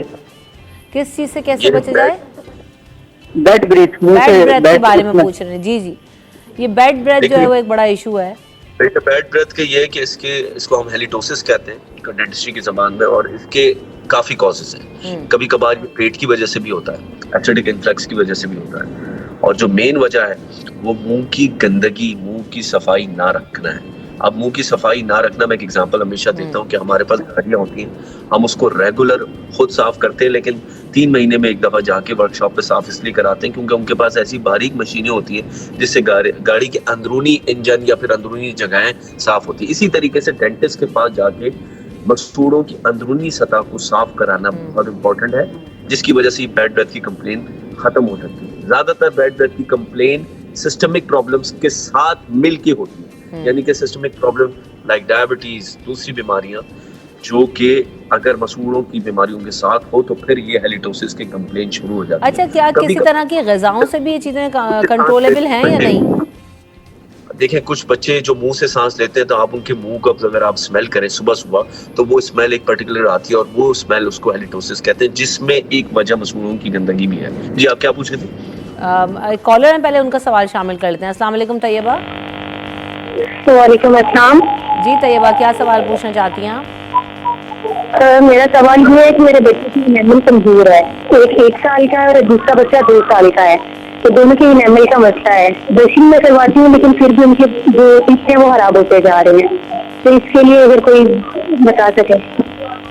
जी डॉक्टर साहब। मैंने अभी बताया कि नर्सिंग बॉटल कैरीज की तरफ ही आप इशारा कर रही हैं क्योंकि इनामल उसी में कमजोर होना शुरू होता है। एक तो जेनेटिकली कॉजेज होते हैं कि बाय बर्थ दूध के दान निकले हैं तो वो उनमें मिनरलाइजेशन कम होती है, उसकी काफी उसके कॉजेज होते हैं। लेकिन अगर वो चीज नहीं है और ये चीज नर्सिंग बॉटल कैरीज है तो फिर उसके लिए आपको फौरी डेंटिस्ट को दिखाना है। आप डेंटिस्ट को जाके अपने फ्रंट के बच्चों के 6 दांत अगर वो खराब हो रहे हैं और अगर अभी इनिशियल स्टेज में तो फौरी जाके ट्रीट कराएं ताकि बाकी के दांतों को बचा सकें। दांतों की सफाई के लिए, दांतों की सेहत के लिए और मुंह की जो हम कहते हैं कि हेल्थ के लिए कौन सी ऐसी ग़िज़ाएं हैं जो आपके मुंह को फ्रेश भी रख सकती हैं, बैड ब्रेथ का प्रॉब्लम भी ना हो, दांतों को भी सेहतमंद रखें, किन का इस्तेमाल कर सकते हैं डॉक्टर अली?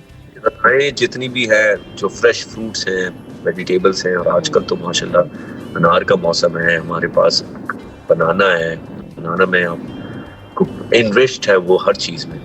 फिर उसके साथ साथ आप अमरूद है, ये तमाम चीज़ें हैं।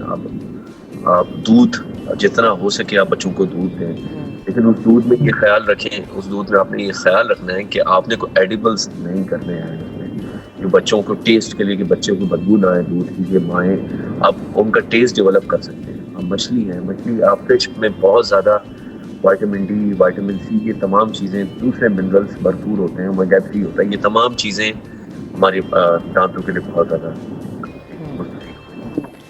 दूसरी बात ये कि ये ग़िज़ाओं के साथ साथ यकीनी तौर पर अब हम ये जो दूध की आप बात कर रहे हैं, क्या इसमें कितनी सच्चाई कि जो बड़े बच्चे हैं, छोटे बच्चे जो हैं वो तो क्योंकि इन्फेंट्स हो गए या और 1-2 साल के बच्चे वो तो सोते तक भी दूध पी लेते हैं, लेकिन उसके बाद ये कहा जाता है डॉक्टर की तरफ से रेकमेंड कि आप सोने से कबल दूध देने से अवॉइड करें, थोड़ा पहले दे दें। तो ये क्या प्रैक्टिस होनी चाहिए डॉक्टर अली? ये हमारी माओ को ज़रूर एजुकेट कीजिएगा प्लीज़, क्योंकि हम ये समझते हैं ये दूध का कप पियो और जाके बिस्तर पर लेटो, ये है हमारी प्रैक्टिस। देखिए, आपने कोई भी चीज़ फौरन से, एक तो रात को सोने से पहले ब्रश करना जरूरी है और सुबह नाश्ते के बाद, ये टाइमिंग हो गई नोटिस। उसके बाद आपने जो दूध की बात की, कोई भी चीज़ आपने फौरी पिलाने के बाद या खिलाने के बाद फौरी ब्रश नहीं कराना बच्चों को, क्योंकि उस वक्त जो बच्चों का और जो बड़ों का पीएच बड़ा वेरी कर रहा होता है उस वक्त, और अगर आपके मुंह में तेजाब हुआ और आपने ब्रश करना शुरू कर दिया तो वो तेजाब से आपने ब्रश किया, तो जब आप तेजाब से करेंगे तो दांत डेफिनेटली गलेंगे। तो आपने ड्यूरेशन के बाद एक 45 मिनट्स का ब्रेक के बाद फिर बच्चों को ब्रश करवाना है। आप कुल्ली करवा सकते हैं, आप कुल्ली करवाएंगे नॉर्मल टेम्परेचर से, नॉर्मल टेम्परेचर के पानी से, तो वहाँ पर न्यूट्रलाइजेशन का प्रोसेस शुरू हो जाता है, पीएच नॉर्मल होना शुरू होता है। लेकिन आपने कोई भी चीज़ पिलाने के बाद या खिलाने के बाद फौरी ब्रश नहीं कराना। दूसरा, दूध की बॉटल का जो कॉन्टैक्ट है वो देखें, 2.5-2 साल तक आपने बच्चों को दूध की बोतल देनी है, लेकिन उसमें भी आपने कोशिश करनी है कि फिर उसके बाद मलमल के कपड़े से वो सारा दूध आप वहां से क्लियर करें। अगर वो दांतों के साथ कांटेक्ट में रहा और रहा पूरी रात प्रोसेस, तो वो वहाँ कैविटी प्रोसेस बना देगा। सही, ठीक है, बहुत शुक्रिया डॉक्टर अली हुसैन हमारे साथ में। ओरल हेल्थ इश्यूज़ के हवाले से हम बात कर रहे थे कि अपने दांतों का और अपने मुंह की सफाई का ख्याल रखना कितना ज़्यादा अहम है, और आपके सवालात का सिलसिला भी जारी रहा, उनके जवाबात भी हमने लिए। बहुत शुक्रिया डॉक्टर अली हुसैन, आपने हमें वक्त दिया। ब्रेक की तरफ बढ़ेंगे, ब्रेक के बाद हाजिर होंगे।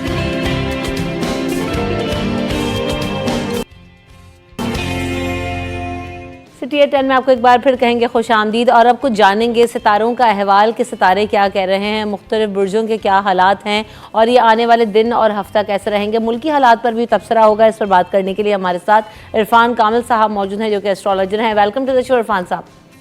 वालेकुम अस्सलाम, खैरियत से हैं आप? अल्हम्दुलिल्लाह, आप बताएं आप कैसे हैं?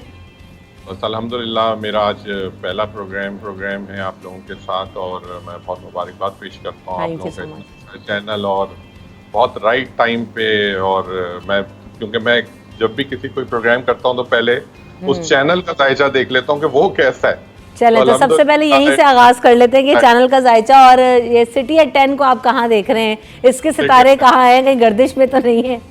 नहीं नहीं, ये बहुत अच्छा। और 10 का नंबर वैसे ही 1 नंबर है, ये बेसिकली हम इसको न्यूमरोलॉजी में काउंट करते हैं, तो इट्स ऑन नंबर 1। नंबर 1 के लिए this is the right time, और ये अभी आने वाले डेज में बहुत फ्लरिश होगा। और स्पेशली अगर दिसंबर की आप बात करते हैं, जो आज से स्टार्ट हुआ है जुपिटर का मंथ, ये बहुत सपोर्ट करता है आपके चैनल को। अगर इसमें इस वक्त कोई प्रोडक्टिव काम किए जाएं, नए कोई आप लोग शोज स्टार्ट करते हैं, ये बहुत राइट टाइम है for the growth of channel, सही, स्पेशली फॉर यू। हाँ, चलें, थैंक यू सो मच। अब सर सितारों की तरफ भी बढ़ते हैं, तो सबसे पहले किस सितारे के बारे में आप बताएंगे और उसके आने वाला जो दिन है, हफ्ते है, वो कैसा रहेगा? सबसे पहले तो रिमशा हम बात करेंगे क्योंकि एक वॉर जो चल रही है बिटवीन गजा एंड इसराइल जी, इसके लिए मैंने प्रिडिक्ट किया था अभी कुछ एक और चैनल पे। मैंने कहा था कि ये 21 तारीख के बाद आप इसमें बहुत बेहतरी देखेंगे और ये बहुत स्लोअर साइड पे जाना शुरू हो जाएगी, और अल्लाह ने चाहा तो ये थम जाएगी बिल्कुल। और इसमें इंशाल्लाह अब आप देखेंगे इसमें आप बहुत सैचुरेशन पॉइंट आना शुरू हो जाएगा, ठहराव आना शुरू हो जाएगा। तो पहली चीज तो ये अल्लाह इसको बस खत्म करे, क्योंकि बहुत तबाही हो चुकी है, बहुत बर्बादी हो चुकी है। बस अल्लाह ताला उनके दर्जात बुलंद करे। दूसरी चीज ये कि अपकमिंग डेज में आप अगर स्टार्स की बात करते हैं, ज़ोडिएक साइंस की बात करते हैं, बुर्ज की बात करते हैं, तो हम स्टार्ट लेते हैं पाइसेस से, ठीक है। पाइसेस का जो मंथ है ये एक्चुअली स्टार्ट होता है आफ्टर 21 फरवरी और ये लास्ट करता है फिर मार्च की 21 तक, ठीक है। तो पाइसेस जो है इस वक्त एक बहुत अच्छी कंडीशन में, पाइसेस बहुत ज्यादा एनर्जेटिक हुए हुए हैं इस वक्त। प्लस ये कि उनके पास बहुत अच्छी अपॉर्चुनिटीज हैं काम करने की, और overall Pisces is in very good condition as far as health is concern. उनका बिजनेस है, उनकी आमदनी है, हर चीज बहुत अच्छी है उनकी। पाइसेस के बाद आप आ जाते हैं एरीज के ऊपर। सही, एरीज क्योंकि रिलेट करता है मार्च के साथ। एरीज इस वक्त डिफिकल्ट पोजीशन में था, जो अब आहिस्ता आहिस्ता निकलना शुरू होगा, क्योंकि ये जो लास्ट मंथ था ये एरीज के लिए बड़ा डिफिकल्ट था। इसके अंदर बहुत डिसीजंस उनके, और अभी भी मैं कह रहा हूँ कि उनको हेल्थ वाइज बहुत कंसंट्रेट करना चाहिए अपनी हेल्थ पे, प्लस अपने ऑफिस के अंदर, अपने बिजनेस के अंदर बहुत एहतियात करें। किसी किस्म का कोई साइन करने से, कोई डिसीजन लेने, बहुत देखभाल के डिसीजन लें। सही, हेल्थ को बहुत केयर में रखें, मॉर्निंग वॉक करें।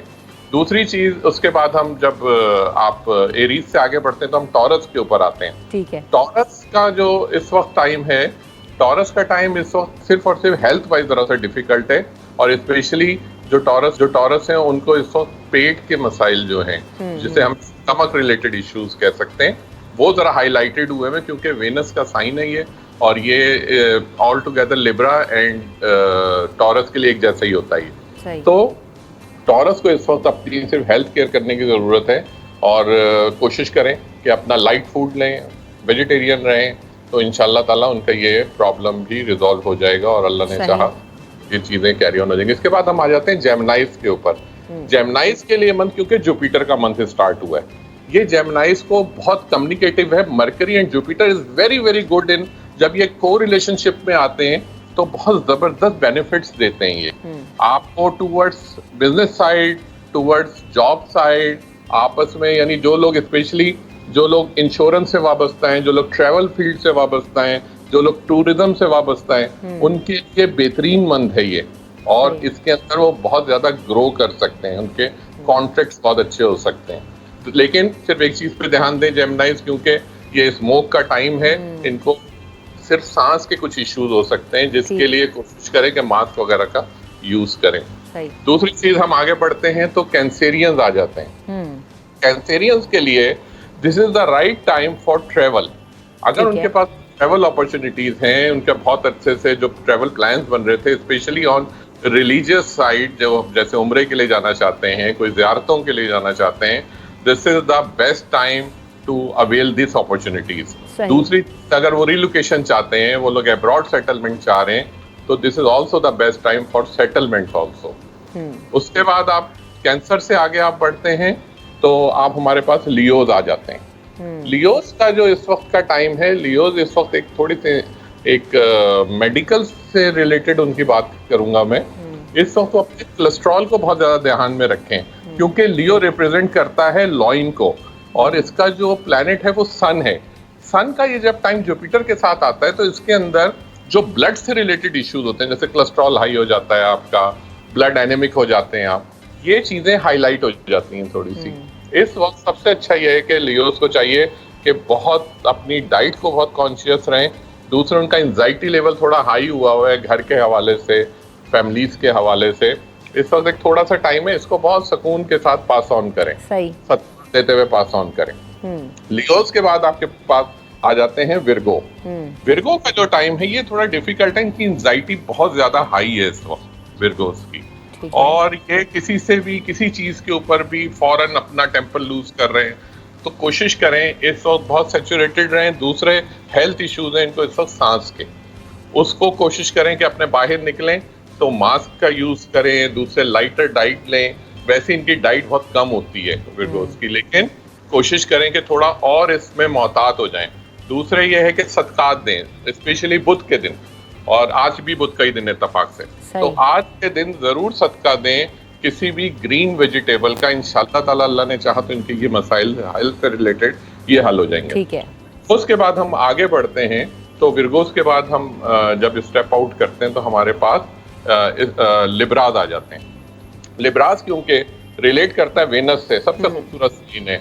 लोग खूबसूरत मिलेंगे आपको, मीडिया के अंदर मिलेंगे। वाह वाह, ये तो मेरा साइन है। मैंने जब ही आपको कह दिया ना कि मीडिया के अंदर मिलेंगे आपको लोग। और दूसरे, आप इस वक्त आप लोग बहुत ज्यादा एनर्जेटिक हैं, और इस वक्त आपको ना इस वक्त घर में नहीं रुकना है, आपको मुख्तलिफ जगहों के ऊपर कम्युनिकेट करना है। आपको कि इस वक्त का टाइम बहुत बैलेंसिंग का टाइम है, आप अपनी हर चीज में खूबसूरती देखना चाहते हैं। आप जहाँ पे बैठी हुई भी होंगी तो वहां पे भी आपको स्टूडियो बहुत खूबसूरत चाहिए ना, बिल्कुल ऐसे ही आप इस वक्त को बहुत खूबसूरत बना सकते हैं अपना। और सिर्फ कुछ नहीं करना, आपने अपने यूजेज में आपने कोशिश करके व्हाइट कलर को ज्यादा यूज करना है इस ड्यूरेशन में। सही। तो आपके पास अपॉर्चुनिटीज, आपकी लक्स वो बहुत ज्यादा हाइटेड हो जाएंगी। लिब्रास के बाद हम आ जाते हैं स्कॉर्पियोस के ऊपर। स्कॉर्पियोस के लिए ये जो टाइम है ये थोड़ा सा डिफिकल्ट, बहुत लाइटर साइड पे डिफिकल्ट है। वो इन टर्म्स ऑफ डिफिकल्ट है कि थोड़ा यही बीमारियों के हवाले से जो कि गुजर गया है, सिर्फ एक हफ्ता है, थोड़ा सा ये भी सेटलमेंट की तरफ चला जाएगा। लेकिन ऑल टुगेदर स्कॉर्पियोस के पास अपॉर्चुनिटीज आ सकती हैं। स्पेशली जो लोग अगर मीडिया के अंदर जो स्कॉर्पियोस काम कर रहे हैं, उनको चाहिए कि इस वक्त राइट टाइम है, इसको वो अवेल करें। और इस वक्त जितनी वो दुआएं करेंगे, अल्लाह ने चाहा तो बहुत, ये जुपिटर का जो टाइम होता है ना, मुश्तरी का जो टाइम होता है, ये दुआओं की कबूलियत का टाइम होता है। ठीक। और इस वक्त जितनी दुआएं करें, और वैसे तो हर शख्स को करनी चाहिए, लेकिन अगर स्कॉर्पियोज अपने लिए इस वक्त बहुत अच्छी दुआएं करते हैं तो अल्लाह ने चाहा उनकी कबूलियत का वक्त है ये। सही। स्कॉर्पियोज के बाद आप आ जाते हैं सेजिटेरियस में, जो कि इनका अपना ज़ोडिएक साइन जो कि स्टार्ट हुआ है अभी। आपको सेजिटेरियस के पास आज से पहले उतनी अपॉर्चुनिटीज नहीं आई होंगी जो कि इस वक्त आ रही हैं उनके पास। स्पेशली उनके पास इस वक्त जॉब, अगर उन्होंने 4 जगह अप्लाई किया हुआ है तो उनके पास 2 जगह से जरूर रिप्लाई आएगा। अगर वो ट्रैवल करना चाह रहे हैं, उन्होंने वीजाज के लिए किया हुआ, तो इंशाल्लाह ताला अल्लाह ने चाहा तो उनके वीजाज में सक्सेस होगी।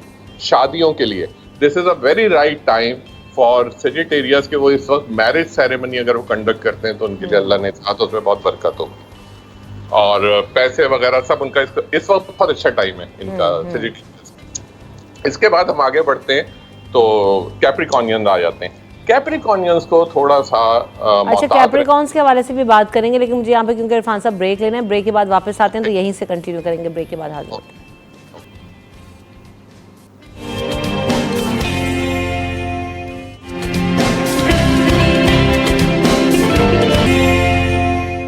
Welcome back in city at 10। जाने से पहले हम बात करते हैं सितारों के हवाले से कि आने वाला हफ्ता और आने वाला दिन उनके लिए कैसे रहेगा। इरफान साहब हमारे साथ मौजूद हैं, मारूफ एस्ट्रोलॉजर हैं।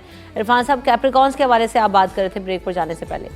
आपको कैप्रिकॉन्स का बता रहा था कि कैप्रिकॉन्स के लिए ये टाइम जो है ये बहुत ज़्यादा कोई चेंजेस का टाइम नहीं है, और बहुत ही स्टैंड अलोन रहने का टाइम है। उनको चाहिए कि अपनी किसी चीज़ों में कोई चेंजेस ना करें, जैसे अभी मामला चल रहे हैं उनको चलाएं टिल द नेक्स्ट ईयर। और इंशाल्लाह ताला अल्लाह ने चाहा तो उनकी नेक्स्ट ईयर में अपॉर्चुनिटीज अच्छी हैं। लेकिन अभी का जो वक्त है, स्पेशली जो उनके लिए मैं ख़ास तौर पे इंडिकेट करूंगा कि कोई कोर्ट केसेस हैं, कोई ऐसे हैं जो कि कोई लीगल इश्यूज हैं उनके, तो उनको कोशिश करें बहुत अभी इस वक्त कुछ स्टेप आउट ना करें, क्योंकि उसके अंदर वो वीक हैं अभी चीज़ें उनकी, तो उसमें चांसेस हैं कि वो लूज कर सकते हैं वो केस।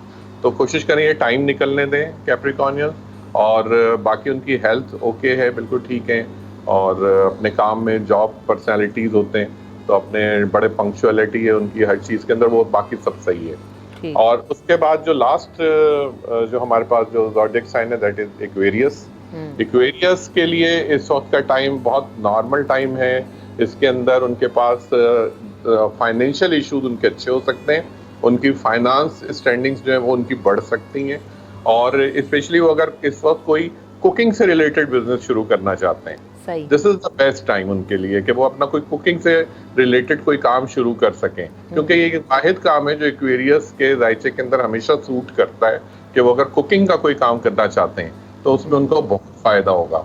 तो इस वक्त वो शुरू कर सकते हैं। ओवरऑल उनके हेल्थ इश्यूज सही हैं, अपने उनका एक प्रॉपर जो रूटीन है उसको वो फॉलो करें, इंशाल्लाह ताला अल्लाह ने चाहा उनकी चीज़ों में बेहतरी हो। ठीक है इरफान साहब, एक तरफ तो ये सारे हमने के लोगों के हालात कैसे रहेंगे, मुल्की हालात की तरफ जो है वो सितारे क्या कहते हैं? मुल्की हालात की तरफ रिमशा भी जो सबसे जो बहुत ही हॉट एक आजकल हर जगह डिस्कशन है वो इलेक्शंस का है, इसके लिए 8 फरवरी की डेट दी है गवर्नमेंट ने। मैं अपने हिसाब से जब चीज़ों को देखता हूँ तो मुझे ये इलेक्शन 8 को नहीं होते हुए नज़र आ रहे, थोड़ा डिले हैं ये, अप्रॉक्सीमेटली ये मार्च के बाद मुझे नज़र आ रहे हैं, और उसी में फ़ायदा भी है पाकिस्तान का भी, क्योंकि ये 8 फरवरी दरअसल डिफिकल्ट डेट है, क्योंकि सैटर्न रिलेटेड टाइम है, सैटर्न रिलेटेड डेट है जो पाकिस्तान को कभी फेवर नहीं करती। इसके अंदर हमेशा डिफिकल्टीज होती हैं, इसके अंदर लड़ाई झगड़े हो जाते हैं, बहुत ज़्यादा इश्यूज बहुत ज़्यादा ट्रिगर हो जाते हैं। तो मेरा मानना ये है कि मुझे लगता है कि ये डेट एक्सटेंड होगी, और डेट एक्सटेंड मार्च के बाद जाएगी, और election between March and April इस तरह जाके फॉल करेंगे पाकिस्तान के। और अगर ये ऑन डेट हो जाते हैं तो काफी क्रूअल साबित होंगे, जैसे कि आप बता रहे हैं मार धाड़ लड़ाई। हाँ, डिफिकल्ट टाइम है, बहुत ज्यादा डिफिकल्ट, और डेट स्पेशली ये जो 8 नंबर है ना, ये बहुत डिफिकल्ट है पाकिस्तान के दायरे के अंदर। जब पाकिस्तान की आज़ादी हुई थी तो हमारी 14 अगस्त को हुई थी आज़ादी, तो उस हिसाब से नंबर 8 जो है ये सैटर्न रिलेटेड डेट है, और सैटर्न ने कभी पाकिस्तान को फेवर नहीं किया, सैटर्न ने हमेशा इंडिया को फेवर किया। तो इस वजह से ये डेट थोड़ी डिफिकल्ट है। मुझे लगता है अल्लाह की तरफ से ये चेंज, क्योंकि हमेशा अल्लाह की तरफ से बेहतरी आई जाती है पाकिस्तान के लिए। किसका पलड़ा भारी दिखाई दे रहे हैं? नवाज शरीफ साहब वापस वतन? नवाज शरीफ साहब के लिए मैंने एक चैनल पर प्रेडिक्शन की थी, जब अभी वो थे तो मुझसे पूछा गया था, तो मैंने कहा था कि नवाज शरीफ साहब अगर आ गए तो वो 21 को आएंगे, उसके बाद आएंगे तो फिर नहीं आ सकते वो, और इत्तेफाक से उन्होंने 21 को ही, अल्लाह की तरफ से था सब, 21 को ही उन्होंने लैंड किया यहाँ पे। दूसरी चीज ये कि अभी उनकी जो एक हियरिंग थी वो भी कल थी, यस्टरडे, वो भी 21 थी कल भी, तो वो भी हियरिंग थी। नेक्स्ट 10 डेज नवाज शरीफ साहब के लिए बड़े इंपॉर्टेंट हैं, इसके अंदर इनके डिसीजन सक्सेसफुल हो सकते हैं। ये जो 10 डेज में इनके लिए अगर ये डिसीजन हो जाते हैं इनके, तो फिर ये इलेक्शन में आपको पार्टिसिपेट करते हुए नजर आएंगे। और इमरान खान साहब के इलेक्शन में पार्टिसिपेट करते हुए आपको दिखाई दे रहे? नहीं, खान साहब का जायजा थोड़ा वीक है, जो हम देख रहे हैं उस वक्त से, जब से उनकी गवर्नमेंट का हुआ था, फिर उनके बाद बहुत सारी चीज़ें हुई, हम टाइम टू टाइम उसको डिस्कस करते रहे, वो अभी तक वीक है, और अल्लाह की तरफ से हैं चीज़ें, और अल्लाह ताला बेहतरी करे। हमारे लिए तो हमारे मुल्क के लोग हैं सारे, हमारे लिए सब इक्वल इम्पोर्टेंट हैं, लेकिन बिलावल भुट्टो साहब का जो मैं यही कहना चाहती कि बिलावल साहब भी अब इस धारे में शामिल होने जा रहे हैं, तो उनका जायजा क्या कहता है? और बिलावल साहब का जब मैंने उनका हॉरोस्कोप रीड किया है, उनका जो नेटल चार्ट देखा है, मैं आपको बताऊं कि उनकी पर्सनैलिटी बहुत पावरफुल है बिलावल साहब, इन टर्म्स ऑफ लक। ठीक है, और अगर ये इलेक्शन मार्च के बाद फॉल करते हैं जाकर, तो मैं आपको बताऊं बिलावल साहब की पोजीशन बहुत जबरदस्त नजर आएगी आपको, सही, क्योंकि वो टाइम उनको बहुत सपोर्ट कर रहा है अगर ये मार्च के बाद जाते हैं इलेक्शन।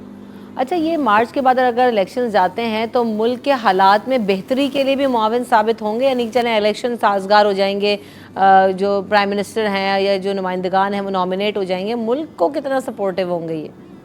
देखिए, मुल्क की तो फिर वही वाली बात आ जाती है कि हम प्रिडिक्ट भी कर देंगे तो हमारी प्रिडिक्शन की क्या अहमियत है जब तक कि नीयतें अच्छी ना हो। नीयत जहां अच्छी कर ली, चाहे कोई हुक्मरान हो इस मुल्क का, असल में कहते हैं ना इन्नमल अमालु बिन्नियात, आपके अमल का दारोमदार आपकी नीयत पर है।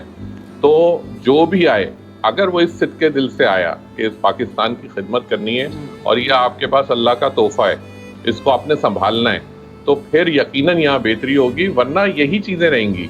यहाँ पे एक शख्स को मैं समझता हूँ कि जो भी आए उसको एक टाइम देना चाहिए, उसको एक चीजें देनी चाहिए जिसके ऊपर वो कम से कम आवाम को कोई ना कोई आउटपुट दे सके। तो दुआ कर सकते हैं कि अल्लाह ताला इस पाकिस्तान को, क्योंकि मैं इसके लिए कभी नहीं बुरा सोचता, मैंने हमेशा अच्छी बात की है इसके लिए, और कहते हैं कि गुमान अच्छा रखना चाहिए, तो मेरा गुमान भी यही है कि अल्लाह ताला इसको और तरक्की देगा और इंशाअल्लाह ताला नई आने वाली गवर्नमेंट इसके लिए अच्छा करेगी। ओवरऑल जो अभी हमने, जैसे आपने शुरू में जंग का जिक्र किया, ओवरऑल जो है वो दुनिया भर में हालात बहुत ज़्यादा ख़राब हैं, एक जो है वो काफ़ी ज़्यादा माहौल इस वक्त गर्मा गर्म हुआ है, इसको कब सेटल डाउन होते हुए देख रहे हैं और हालात कब नॉर्मल होते दिखाई दे रहे हैं? देखिए, नॉर्मल होने का जो टाइम है ये अब स्टार्ट हुआ है। ये अभी तक बहुत, ये अक्टूबर से आप देख रहे हैं, 7 अक्टूबर से स्टार्ट हुआ था ये सब कुछ, और ये अब आते आते, क्योंकि ये पहले सैटर्न का टाइम गुजरा, सॉरी वेनस का जो टाइम था ये गुजरा, उसके बाद उसके साथ मार्स का टाइम आ गया, इन्होंने आके बहुत प्रॉब्लम क्रिएट की। अब जो टाइम है ये टाइम थोड़ा सैचुरेशन का टाइम है, क्योंकि जो वो खित्ता है, जो गजा वाला जो खित्ता है और जो इसराइल वाला खित्ता है, वहां पे आके सैटर्न थोड़ा आप सैचुरेशन पॉइंट देता है। ठीक है। तो अब कमिंग मंथ्स आपको नजर आएंगे, अल्लाह ने चाहा, मैं तो अल्लाह से दुआ करता हूँ कि अल्लाह ताला इसको जरूर कबूल करे कि वहां बेहतरी नजर आएगी, और इंशाल्लाह अल्लाह ने चाहा तो एक अमन वाली सूरत हाल नजर आएगी, और आहिस्ता आहिस्ता नो डाउट चीजें बहुत डिफिकल्ट हो गई, लेकिन अल्लाह से चाह आपको अब ये थोड़ी सी बेहतरी की तरफ सारी इंशाल्लाह उम्मीद यही करते हैं कि ना सिर्फ मुल्क की हालात बेहतर हों, बल्कि जो फ़लस्तीन में इस वक्त हो रहा है उस पर जो है वो काबू पाना ज़रूरी है, ग़ज़ा में जो कुछ हो रहा है उस पर काबू पाना ज़रूरी है, इन हालात को बेहतर होना ज़रूरी है। बहुत शुक्रिया इरफान कामिल साहब, आप अपने हमें वक्त दिया, और देखते हैं कि आपकी प्रेडिक्शंस आने वाले वक्तों में कैसी दुरुस्त साबित होती हैं या नहीं। बहुत बहुत आपने सिटी 10 के लिए वक्त निकाला। यहाँ पर आपसे इजाज़त चाहेंगे, कल आपसे दोबारा मुलाकात होगी सुबह 10 बजे, अल्लाह ने के बाद।